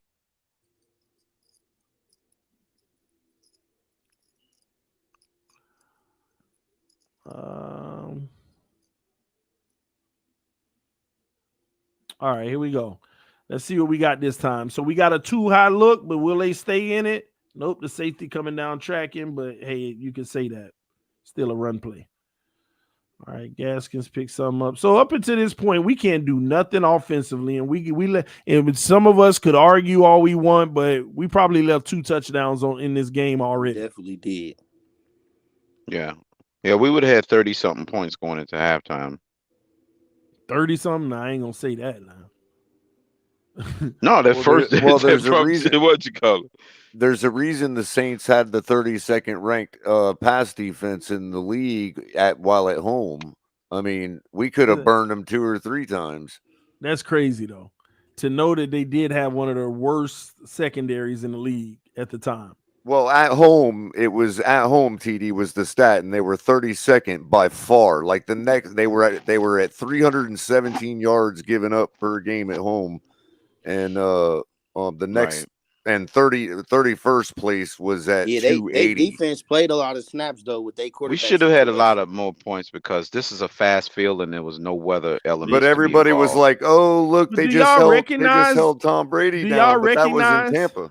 Do y'all recognize it's like the only thing that we're getting in these games are these slants and quick and crossers, the short ones? Look at this. This is all we're getting over and over and over.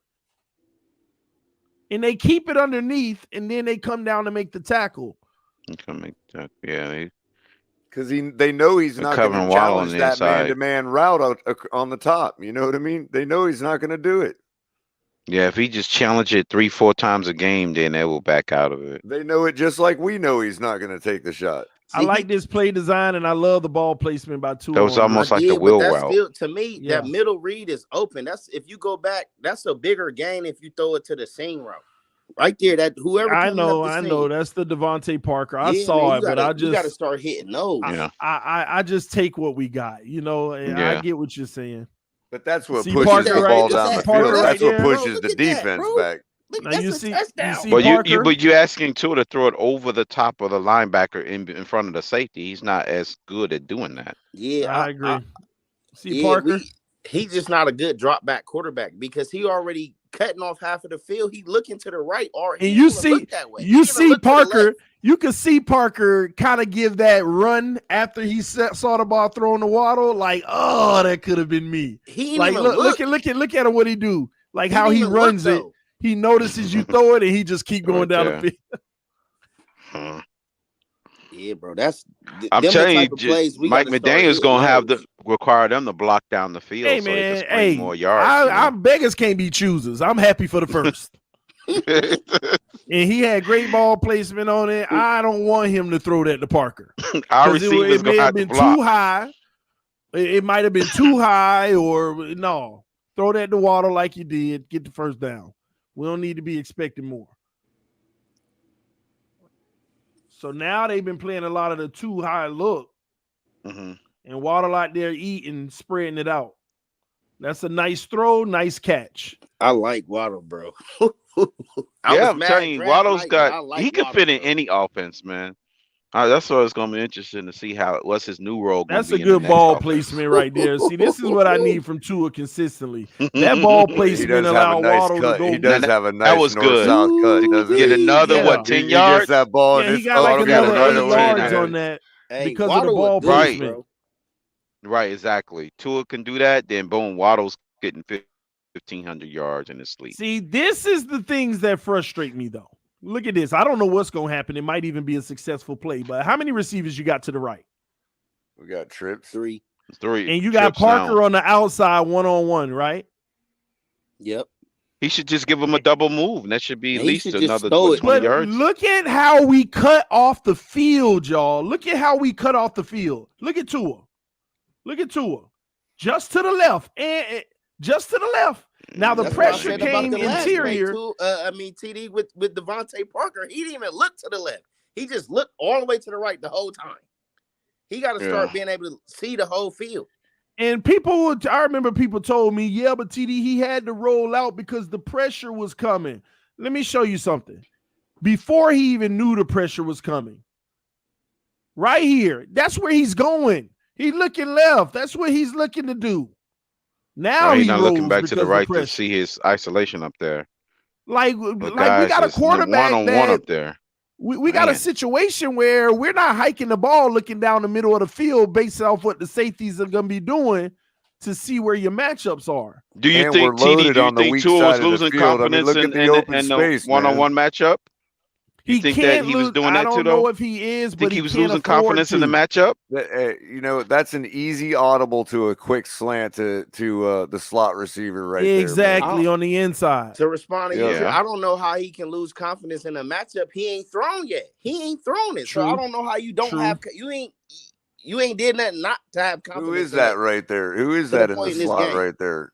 That's Waddle, ain't it? In the slot he is. No, that's Gesicki in the slot right now. No, I'm that just Gesicki's playing flanker, but who's in the slot? Your boy Isaiah. That's Isaiah. Ford. That's probably Isaiah Ford. No, Wilson. That's Wilson on the bottom. He's short. He's short. Wilson ain't at the bottom. That's the tight end at the bottom. Yeah, that's Smythe or Hollins. Okay. Damn, I'm missing it. Oh yeah, you're right. That's Hollins. Yeah. Let's see what we get. So they sending a blitz now. That's Gorham Smythe. So they sending 6. That was one-on-one. See, he looked over there for a second. Keep rolling it. Both of them was a one-on-one matchup on the outside. You got man coverage across the board. This is actually a 0. Right. They're sending a 0. You got man coverage 5-on-5. Oh, now you have guy right there. Look, coming across the middle. That's probably why. You already have whoever Isaiah Ford probably. Yeah, right at the 36. Yep. Yeah, he creeped over to help Hollins because Hollins beat his man. This is a big time throw. Oh, it's two again. Ford's also got. I mean, he's got open field except for the safety coming over. He's got one man to beat if he makes that catch right there across the 36 he yard throws line. it up for Parker. That's when he shouldn't have thrown it up. The defense had the leverage on that one. Yeah, but you gotta. No, it was bad placement on the throw. That's what ladies and gentlemen, worse. This is what I'm talking about. If you know your playbook, right? If you know your playbook and where every receiver is going, you got a safety playing your slot, and your slot is about to run a quick cross or in. And he 8 yards. And he'll have one man to beat because the other two safeties are covered. Watch. But the other guy's giving up 6 inches on him, though. The play is designed this way because look at the receiver hesitate and lets Gesicki clear because he's supposed to be cleared out underneath. Look, he hesitates, then goes. Pause it right there. Now, if that catch is made, look, he's got one man to beat because the other guy's already fallen out to the flat. He's only got the over-the-top safety to beat. He would make it probably to around the 25. I'm gonna give him the 27. And with a little bit of luck, he could break it and go all the way. He'll make it. He'll make it to the 27. They close it on him. He'll catch that and make it to the 27 with the right ball placement. Right. Yeah, he'll get about up. The guy coming up at the 30. Yeah, the guy coming at the number 30. Yeah, he would probably close on it. But when you look at the chains, that would have been enough for the first down. Sure. Yeah, that was first down play. So I mean, even the D lineman came back and went and covered and noticed it at the end of the play. You see that he comes rushing back to the cross. Yeah, wow. but he stopped him from getting an interception. The corner was behind our receiver. That's not even a smart throw. The corner needed to either be in front or beside the receiver when you throw the deep ball. Watch at the very end of the play. Laid back, you don't throw that. Watch at the very end of the play. So this time they go 5. They sent the extra guy rushing on the pressure, and they got a spy. So now you just have they kept the running back in the backfield, or did he stay? Nope. So you definitely don't throw it in the middle of the field. So far, this is good coverage. Now I got to take a shot to Parker or hit Waddle on the out. Well, not only that, but they also put a man on the second off receiver instead of letting him have all that yardage. See, this play got extended. Oh, he made a play. He made a play though. He made a play. Nothing was really there. And this is one where Tua stepped up in the pocket and still made a play. Who was that that caught the ball? I'll take that. That was Tawado. I'll take that. No, that was Smythe. Smythe. Smythe makes some big good catches. Step up. Yeah, I'll take that. Good throw. Good throw. Yeah, that's one of those ones right there we want to see. That's an accurate exactly throw. what I was going to say. That's an accurate throw. That's ball placement, yeah. And then it was great ball placement under pressure. That was the ball placement. Right. That is accuracy. Yep. That's what you call making a play. That is the first play I've seen him make. Not one that he's executed. Like nothing there. You made the play. Tua made the play. That's what you want to see. And we kept the sticks moving. We kept the sticks moving as a result of that. But look at this. We getting a lot more. Also showed how little value Gesicki has to us. We're getting a lot more man coverage now, and I'm going to tell you, I love his decision on this. Just bad ball placement didn't really give him a chance. This is the decision you want to see. Because that safety was creeping over. He read this one perfectly. Clean pocket, but look how he's throwing the ball. Yeah, he's still, I mean, it's like he's standing there. He just swings his left leg around. You know what I mean? Look how he threw the ball. Well, we'll watch the pocket view. But he made the perfect decision on this, ladies and gentlemen. He made the perfect decision on this. But the ball placement is just terrible. Waddle trying to track it down out of bounds. The sad part about it is, if it was placed the right way, it would have still been a tough catch. But look at his stride. That was a flick of the wrist there. Yeah, he's trying to get him. His stride is, look at his stride. He's about further out. 4 yards. I would say 3 yards from the sideline. You got to put that ball 3. Look at that. He got a beeline out. Put out in front of him. Right here, he's adjusting to find the ball. Right, because but see, TD, look into his body opens up. So where does the ball go? the ball goes up. Wide. The ball goes out wide. Right, exactly. He opens up his whole body when he throws that. And this Tua is got to the put everything into his body to throw it. right here is the separation. If you put that ball in the right place, man, doop, right at the goal line, might even be a touchdown. If he didn't have to reroute. But I got to look at the way he's throwing this ball. For me, TD. I got to look at how he's throwing this ball. See, it looked normal from that view, didn't it? Yeah, he did kind of look normal. Yeah, and now he just dropped back, planted and threw. Yeah, he just a lefty. But notice there's no follow through. His whole body opens up at the end of the throw. He just swings his leg around, and that's why the ball opens up to the left. Yeah, that's not catchable. That's out of bounds for real. It flies off his hands instead of rolling off his hand. I think that might have been the third touchdown with the right ball placement. He loses all control of the ball. And Waddle wants those. Single high safety. Yeah, he wants those one-on-ones. Yeah. Right here, you want to try to hit Parker on that cross. Sacked. I might want to put this one on the O-line. Yeah, he got whooped. Yeah, there's not much he could have done there. Yeah, he got whooped. Well, you other than feeling it better, well, but you got the tight end. That was just a bull rush. Yeah. Yeah, this one right here. Let me see who. That was a complete bull rush.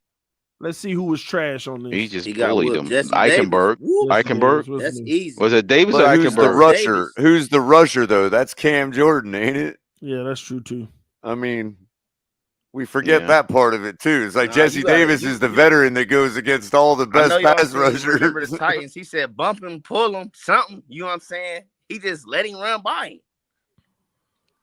Yeah, Jesse Davis a turnstile. That's why Greer didn't want $4 million sitting on the bench. He wanted him to go against the best pass rushers, sacrificial lamb. You better. We ain't getting the end zone yet, and I'm looking at possibly 3 potential touchdowns. Oh well, what we doing here? Those are field goal attempts because what's his name? Didn't he hit one off the upright in this game? Sanders? I'm not sure. So this is a play we got single high and we got too much dedicated at the line of scrimmage. This is where your receivers need to open it up and make a play. 3-man rush. I love what they doing on this. They build that guy across the field. Y'all see that? This linebacker right here gonna back out and take away that lane. Tua's not gonna fire that to Hollins. Right there to Hollins. He not gonna fire because this guy's bailing in that area. Which is a smart move. You throw it quick enough, you can hit rush 3 people? Did they just beat us? Yeah, 3-man it rush. ended up being a 3-man rush. What? We had like 7 standing serious? there. Yeah. That's ridiculous. Now, I think he's about to hit whoever this is right here because they are wide open. Right. So this is probably one of our big plays that we had in the game. One of the issue only there is though, when you got that many blockers standing around on a 3-man rush, you have to be able to escape that pocket and buy yourself time, man. I'm not going to put that totally on the O-line, man. No. Hold on. This ain't on the O-line at all. But people have to understand when you get a 3-man rush like this, the outsides are supposed to come. They come around wide. They want to force you to step up. That's a part of the goal. You got 4 guys. This is what you're supposed to do. That's why you have no. That's why now. Does he have a clean way to pass? Looks like it. Well, now he looks like he's got a nice strike. He's got to be careful of the middle linebacker or that safety coming across the middle. We all know if that was Josh Allen, that would have been a 15-yard run. That possibly too, but come on, man. He can still hit. He can still hit the seam. He could still hit the skinny post, man. Look at the receiver on the hash. Oh my gosh! No! Forget that, man. Yeah, look at the hash. That is Waddle.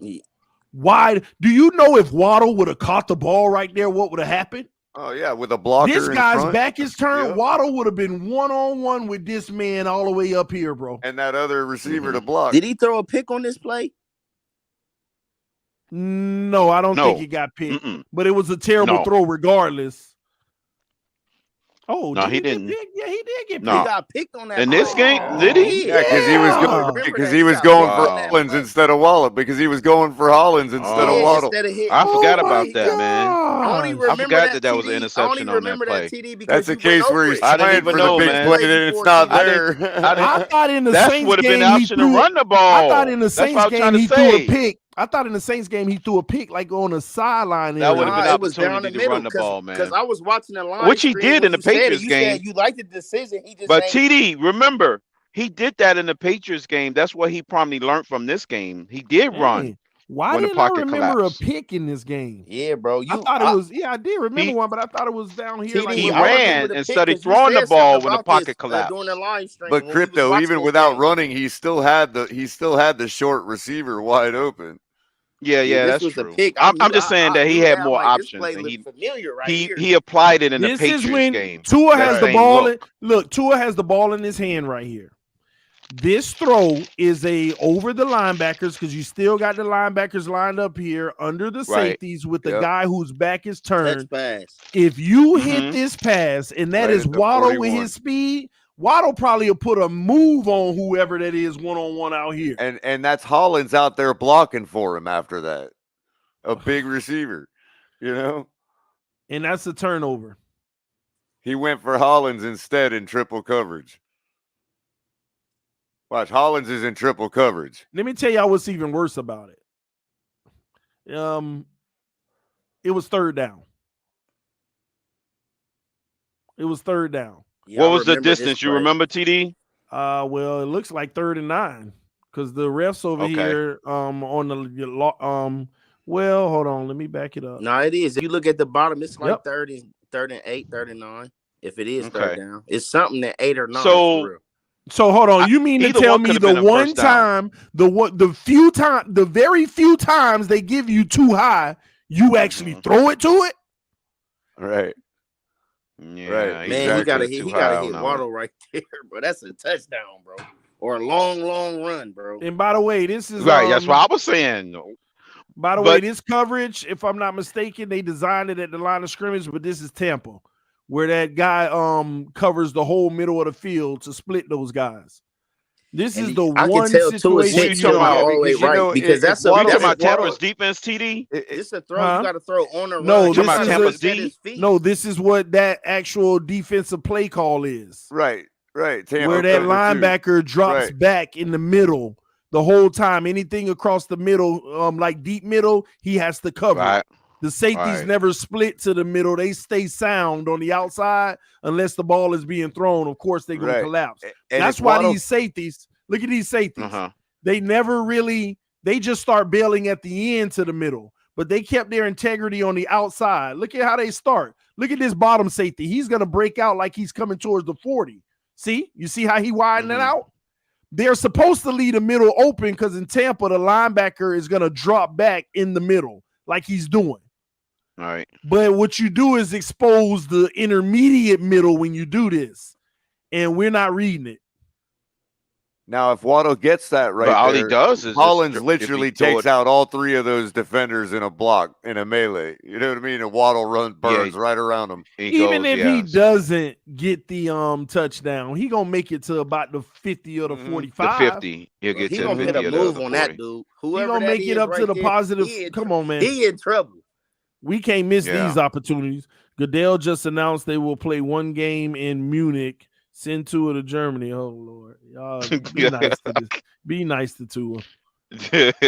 No beer till after the game. Tua throws it over the linebacker in front of the safety. Then you got it. Then he got that all day long. But do you think McDaniels is going to design it though, TD, with this West Coast offense? That's the thing. See, the thing that I notice about the West Coast offense, he sends a lot of routes intermediate. And that's where Tua struggles the most though. He does a lot of that's why Kittle shines in it too. But that's why I'm thinking the personnel grouping is gonna matter the most. You know what I'm saying? I think Miami gonna look different next year. The receivers, the type of receivers, the wide receivers gonna be different. Yeah, it's gonna I'm telling you, Tom Brady's gonna be our quarterback. I'm telling you. And here's what kills me about you said quarterback. No way. Hold on. Here's what kills me about this throw anyway. You step up, you got to clean this right here.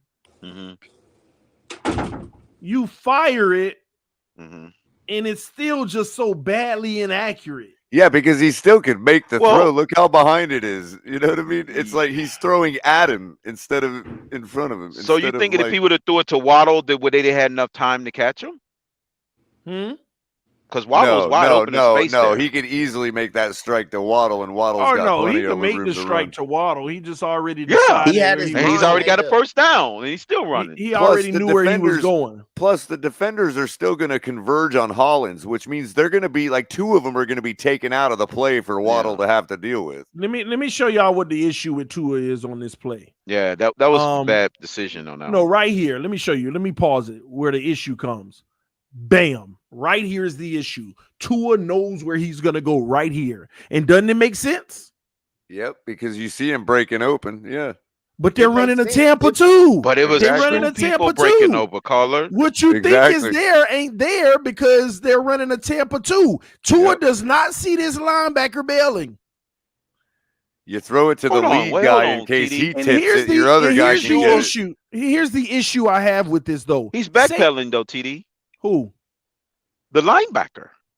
Yeah, but he don't see it. He don't see it. You got to understand. Look at the vision here. The linebacker, a good decision. The linebacker is at the line of scrimmage here, bro. You have to move the pocket. It's not going to be open no more. You the have linebacker. I'm trying to.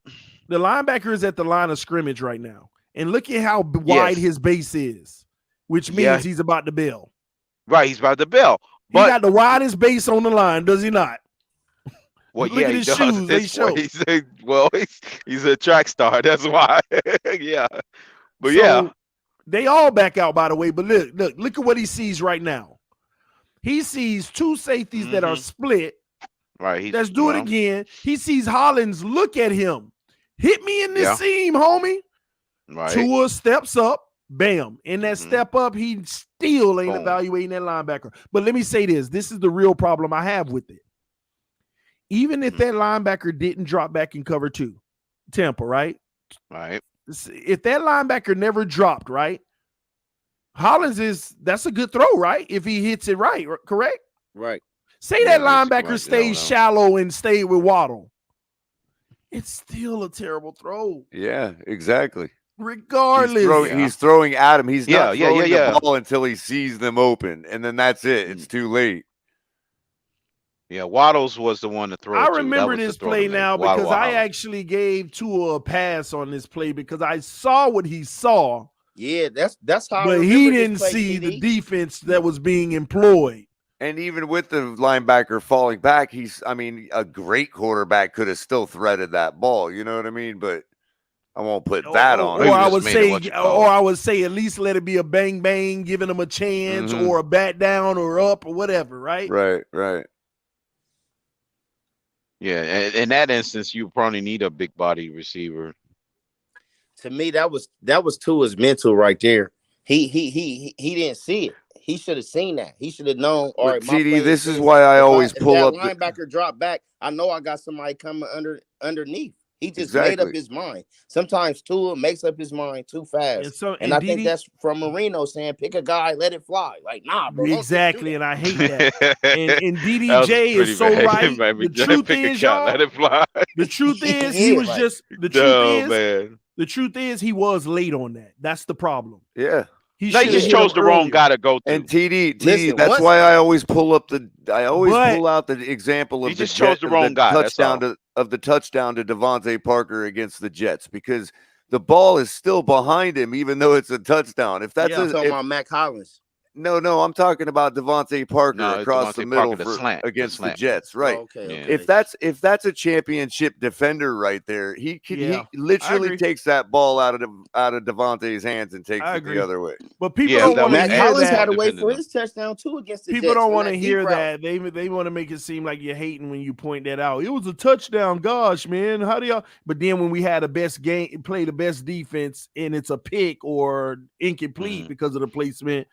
You know, that's how people are. But let me say this. I don't fault him for being late on that because remember, he had to step up, right? But in your process of stepping up, you still should be evaluating the field. The problem is you got to make a different decision. Yeah, exactly. The problem is he saw Holland, said, I can't throw it yet. Let me step up, but here I go. Instead of I can't throw it yet, let me keep reading as I step up because that window might close. Ooh, look at Waddle. Right. I would have let it. I wouldn't have mind if he'd have ran and got 2-3 yards and slid on that play. That was Crypto's earlier point. That was Crypto's earlier point. Is that at least you got the running lane. He just threw that up like an alley-oop, like he had LeBron out there. He could have even dumped it out to Smythe. I mean, Smythe was standing right there. He got the first down. Here comes another one. Just been a 10-yard single play. High, right? Another one. Single high. Tight end hits the flat. They both picking so that the tight end is free on the outside. Yeah. And he probably will throw it there, or he should hit this inside because he got the leverage right here. Y'all see that? Right there. Boom. He so, catches it. But it's fine. Take the tight end if you can. I'm not mad at it. To be safe, I would take the tight end. Right there. He actually takes the slant. Yeah. But safe ain't gonna beat Josh Allen, man. Jesus. Hit your ball on that. Yeah. That's the thing. I just also want to point out that it's not as if we're picking out plays that are all like garbage offensive line. Every one of these plays we're looking at, the pocket's the big fine. opportunities, the pocket's the best you're going to get in the NFL, you know? So you're only going to get 3 seconds at the most on average. This you got to be able to manipulate the pocket. That's a term that they always use. This one manipulate the pocket, yeah, that's true. This one was dropped by Waddle, but again, I want you to look at Waddle's body heading up the field, but his arms have to reach in a full extension backwards. Mm-hmm. He need a better ball on that. Yeah. In that sense, you got to have ball placement when it comes to receivers like Waddle, because he want to catch it and keep going. You know. Go back, TD. Who was supposed to block the linebacker on that play? Yeah, that's a piss poor block by the running back. You gotta Miles Gaskin most likely. But at the same token, it wasn't gonna have any impact on the play. He's a terrible blocker. Yeah, it wasn't gonna have no impact. But most likely that was Gaskins. He's whipping on every block. All right, we get a run. I'm trying to see these all these single high. All right, now we got some cover 2. I mean, well, at least we got 2 high, but we got safeties moving too much. This single high, look at them. One stacking the other. Look, and then the other one coming down in the box. Single high down. Again. Yep. They just keep on showing you that. And that was against 5 wide receivers. Gosh, and that's brutal. That's no respect. How do you do that? How do they get away with that? Clean pocket so far. That's terrible. Now, this is the one I think he hits Mac Hollins because that's that inside step. Oh, God. And it's a great decision. See, the New Orleans got away with nonsense, man. They was getting away with a lot of crap. Yeah, we should have hit like 4 of those this game. This is a great decision by Tua, but I don't care what nobody says. It should have been a touchdown. You see that? You got to throw the ball out in front of you. People got mad at me because I said Hollins had to actually hesitate a slight second. Watch this hesitation. You can see the dirt kick up. Right. You can see the dirt kick up on his short step. Yeah. People talk about, no, the corner just caught up. No, that corner was done. That's right. Right here is where the slowdown happened. Yep. Right. Yeah. There. Toast. Boom. Waiting on it. But he was all he got. So Vegas can't be choosers. He caught the ball. Right. And at the same time, that's going to happen even Hollins to a guy that could put it out there. You know what I mean? So whatever. He's our de facto deep specialist, man. Did it. You know, because crazy. The way I look at it here, TD, is you got 4 outcomes on a throw like that. And one of them, 2 of them are a stalemate, a pass interference call or a drop. And then you got a possible interception. Well, that's a punt at that point if it's 3rd and long. You know what I mean? Listen. Yeah. But he scored on a touchdown on that same play. I mean, the odds are actually in your favor in those situations to just launch the ball if you got man-to-man. You know what I mean? Point, yeah. 3 out of the 4 outcomes don't hurt you. Oh no, did he slow down to catch that ball or no? He did, but most people they want to ignore that. But it doesn't matter, man. Matter of fact, I credit Hollins for the adjustment. I credit Hollins for the adjustment. Well, Hollins deserves a lot of credit on that. But all I care about is they connected. We moved the chains. Right. Thank you, they Lord. connected, and they could just do another one. And now all they have to do is go to that play again. Now we got a flea flicker, and we finally hit Waddle. Yeah, that was a good play design right there. Yeah. Waddle had to cross all the way across the field. And that's a lot of motion. You're sending one guy this way, Waddle coming across, you hand it off, flea flicker. Exactly. They get lost in translation. Great play design, Boom. good throw by Tua, good catch. Waddle does the rest. That was good overall play execution. Yep. Why they didn't just keep attacking though? That's the thing. They did on this drive. They scored on this drive. Oh, they scored on this one. Okay. We score on. I want to say, man, how come they didn't just keep attacking? See, they ran the ball, trick plays. ran the ball again. Wildcats. All and then these it was Wildcats. Another and run. Then Waddle gonna come around and score on the end around next play. Yeah, in around, yeah. He just threw it right on the flat to him, right? No, I think he did a little handoff to him. No, we. Oh, that was an inside throw to Waddle. There it is, right there. Actually, Parker, both of them was open. They was in the same area. So that was a touchdown. See Parker right there. Yeah, Gesicki, and then staggered it. Yeah. There's like a jumbo formation on that side. See, because you got to zip it right here. You got to zip Waddle's it. the hot, right? He had Waddle on the hot right there behind Parker. Yeah. He's going to take there was all kinds of people open on this the play. Real shot here, the real shot isn't these guys. Mm-hmm. It's coming back the other way to Gaskins or waiting on Gesicki to clear. In the corner, yep. Everybody was open. The real look is Gaskins because he puts the move, but Tua never sees it. On the left. You talking on his left side, on the breaking up and towards the pylon. He never sees it. So he's waiting on Gesicki and a throw up that could have been picked. And Gesicki needs to continue that to the corner too, man. He just kind of ends up standing there. Yeah, good thing that wasn't picked. Yeah, because that would have definitely ended that drive. Yeah, and he's throwing as he's getting hit, so he's he ain't even looking. Yeah, he ain't looking where he's throwing. Right. Yeah, I would have rather the ball get thrown away because you don't want to take that risk. Yeah, that's something Tua just doesn't do though. Is throw the ball away. No, he's reluctant to throw it away. Let's see. Run up the middle, couldn't get there. So now we got a 3rd and goal right here. I think this one, Waddle, on the end around. Was that the one? Yep, touchdown. Okay, that's the one. Okay. So we ran a lot of action on this. Joe was. My goodness, he was just moving all over the place. That's a jet sweep. That's a 100% accurate touchdown pass. Who was that ran the circle around Tua? Was that Gesicki? That was Lindsey, I think. That was Lindsey that did that? Yeah. It was some misdirection and stuff, what they were trying to do. Yeah, he ended up just being the lead blocker. How was school today? That'd be more under the center formations out of the true West Coast. You're not supposed to take any real shotgun snaps in the true West Coast offense. We're gonna see how that's gonna pan out. What'd you just say? I said most true West Coast offenses don't even line up in the shotgun. Yeah, no, babe, I wasn't. Oh, okay. All right, here we got single high again. I got to get that Tennessee film because I deleted it by mistake. I got to get that back because that's the game you really want to take a look at what happened. I'm gone, fellas. Enjoy your day. I got to get my appreciate you, man. School. All right, man. All right. Appreciate you. All right, here we go. We got another play.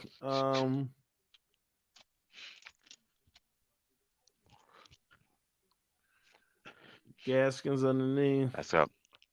This is the intermediate stuff right here. See, they just playing all of that. See, we're not even running deep routes anymore. Everything is shallow and intermediate, but he does find his way out of the pocket and run the ball. Good slide next time. Don't take that hit, but good decision right there. Do not fire that ball to anybody. Yeah. We punting, run, and then we couldn't get. See, this is what I'm worried about, y'all. We ran the ball on 1st and 2nd down, and then we gave them one opportunity on 3rd, and we couldn't get it. If you give 2 or 3 passing plays, I know he's gonna. Oh well, you can't be in the screen without your shirt on. Come here. Oh, you double tied it?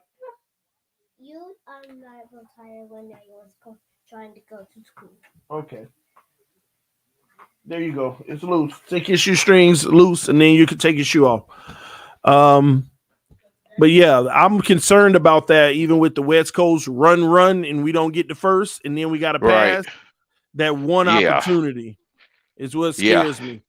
33% chance of conversion. That's it. Yeah.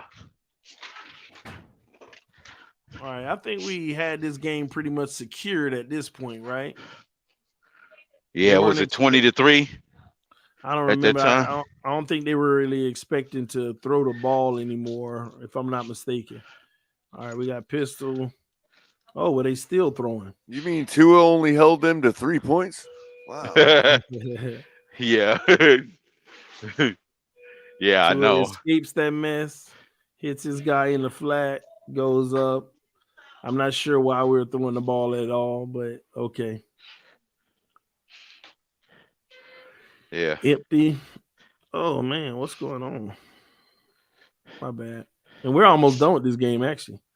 All right, we got man coverage across the board with no safety, empty middle of the field. I'm sure they'll back out. They back a lineman. See, that's the problem, TD.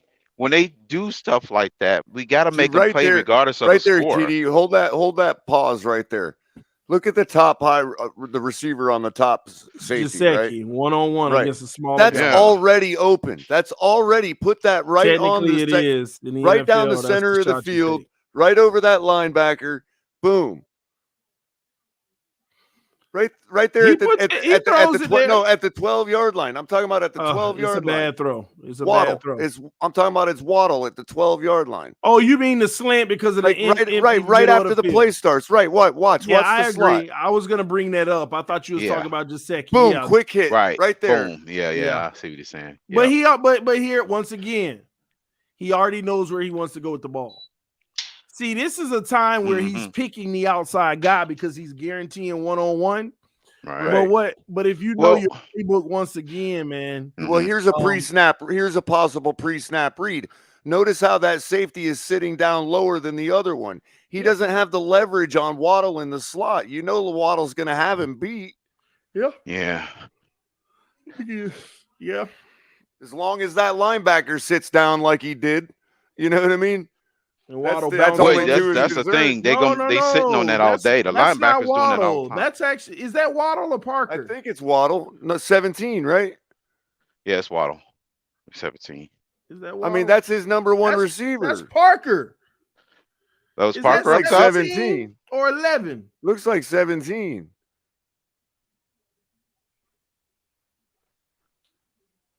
Is that Waddle or Parker, bro? That's.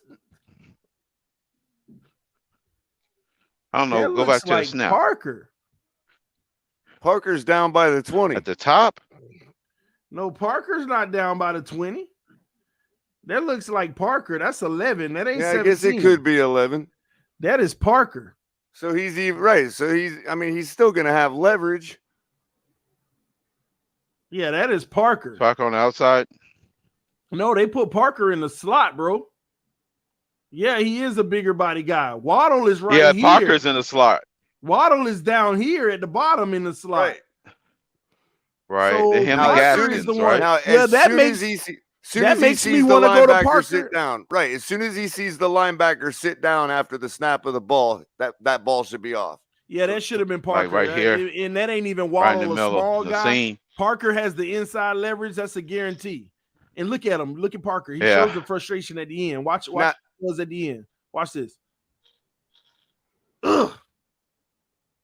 Now number 43, he might have been able to make a play on it, but still, you got to Yep. That right there is what you're talking about. Right here. You see Parker about to make that Parker move? Right there about to make a break. Right there. Right toward the inside. In the middle of the field. He catches that and he's taking it to the house. Or at least getting down to the goal line because he probably gets caught. And this ball wasn't even catchable, man. Yeah. I mean. Yeah, it wasn't a catchable ball. It was like he was trying to get the pass short. interference. He was probably trying to draw pass interference. Oh, who, Tua? Yeah, he was trying to draw. You get it so whether the defensive can push his guy, you know. Yeah.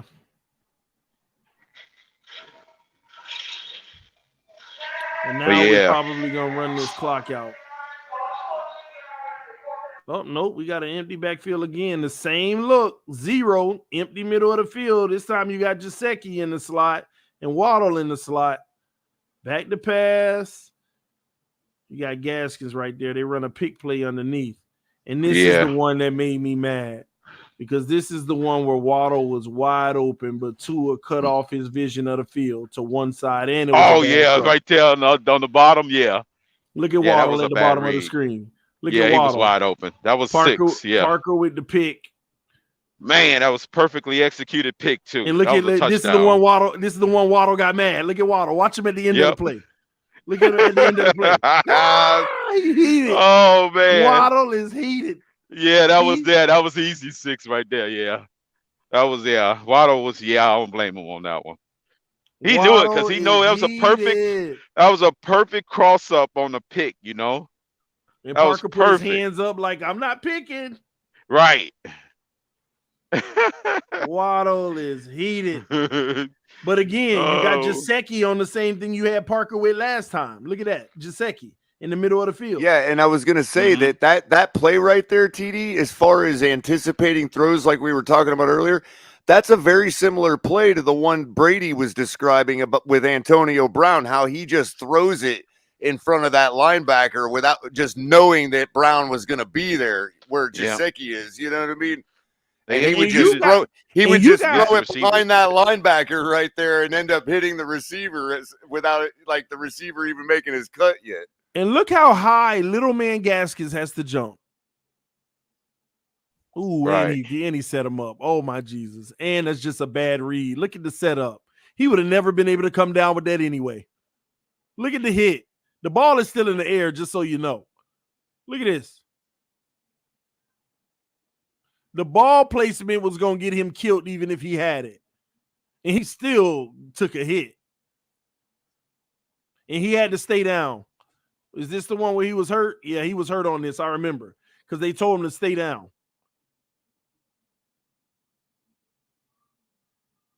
Man, oh man. And Waddle out here like, man, I'm tired of this crap. Look at Waddle. Look at Gesicki right here, but we already know where we want to go with the ball, and it's just a bad pass, man. It is what it is. And we kick a field goal. Guys, I don't know what the count is now. 4 or 5 touchdown possibilities? I don't remember what the count is. It was 4 or 5, something like that. Waddle had 2. Gesicki. Hollins had 1. Hollins had 1. No, Waddle had 3. Waddle had that one that he threw out of bounds that he had to try to adjust. He had that potential crosser deep middle that was picked off. He just had this wheel route right here. And the wheel route. Yeah, so that would have been 3 for Waddle. Yeah, 5 total right now. Right. And in fairness, between the wideouts. Right, and in fairness, if you take off 2 of them, that's still 21 points left on the field. You know, conservatively speaking, 21 points. You know what I mean? Man, I don't care if you took off 4 of them. That's still 7 more points. Yep. That'd be 27. Yeah, because that would have put us 27-3. That would have been the score. That's like then the league's going. Wait a minute. Because here's the problem. Everybody says y'all tripping because every quarterback misses guys. You're right. That's true. But when you got 5 touchdown opportunities, quarterbacks are hitting 2 out of those 5. That's the difference. Right. Yeah, that's why we're being conservative. Take away 3 of them. That's still 14 more points. That's still a 30-plus ball game. And the truth is, we haven't hit a single one technically. Now, TD, that's what I was saying about the Chiefs. Well, he gets credit for the jet sweep. That's considered a pass, right? Yes, that was a touchdown pass. Yes. Yeah. So that's how we had to get the touchdown. That's what I said, TD. It's a 100% accurate touchdown pass. Jet sweep. Mm-hmm. Beautifully accurately thrown. Mm-hmm. Now, here's what's frustrating. People want to tell us that, well, when you get more around them, when you blah, blah, blah. we're talking about clean pockets for the most part and open opportunities with receivers. Are we not? Right. That's all we're talking about. It's not. This is a matter of when fact. Somebody's sitting in his lap. In large part, this game is somewhat an example of what you can expect if he has time to throw and open guys. Yep. At some point, the players have to play. That's what I keep saying. You can bring in all the coaches you want, Mike McDaniel, whoever. Mm-hmm. The players have to play. It's up to the players to put it on the field. That's all, man. That was about you have to play him. Yeah, so what you call it? That was about the end of that game, man. I got all these games. I got all these games, bro. Except the game, Titans. I deleted it by mistake. I gotta see if I can go re-download it. Because for some reason I deleted that one by mistake. So we got to, because I never did a film study on that one because I didn't want to. I was just so mad. I didn't even want to do a film study. I thought it was unfair to him because I knew I wasn't going to be happy and I was probably going to look like the biggest hater ever. So I didn't even do the film. Y'all remember that week when we played the Titans? I never did a film study. Mm-hmm. I never did it. Right. Out of courtesy to him, I didn't. But they called me a hater, man. Yeah. Right. For not doing the film study, they call you a hater? I'm just saying, I was trying to be easy on Tua by not doing the film study. Oh, okay. I intentionally didn't do it because I didn't want, to just be killing them because there wasn't nothing you could do with that film but kill them. Yeah, that was probably the worst tape he had thus far on film. It's kind of like when you've been through the hurricane, you don't really have to see the aftermath, Yeah. Yeah. Somebody say do the Cardinals game. I don't have last year's all 22 right now. Anyway, man, I got to get up out of here. I'm way over what I need to do. Appreciate y'all tuning in. We might look at some more film later, but y'all stay tuned. We'll be live tonight. See y'all later, all right? Yep, no problem. Appreciate it, TD. Yep, you too, man. Peace. I'm out. All right.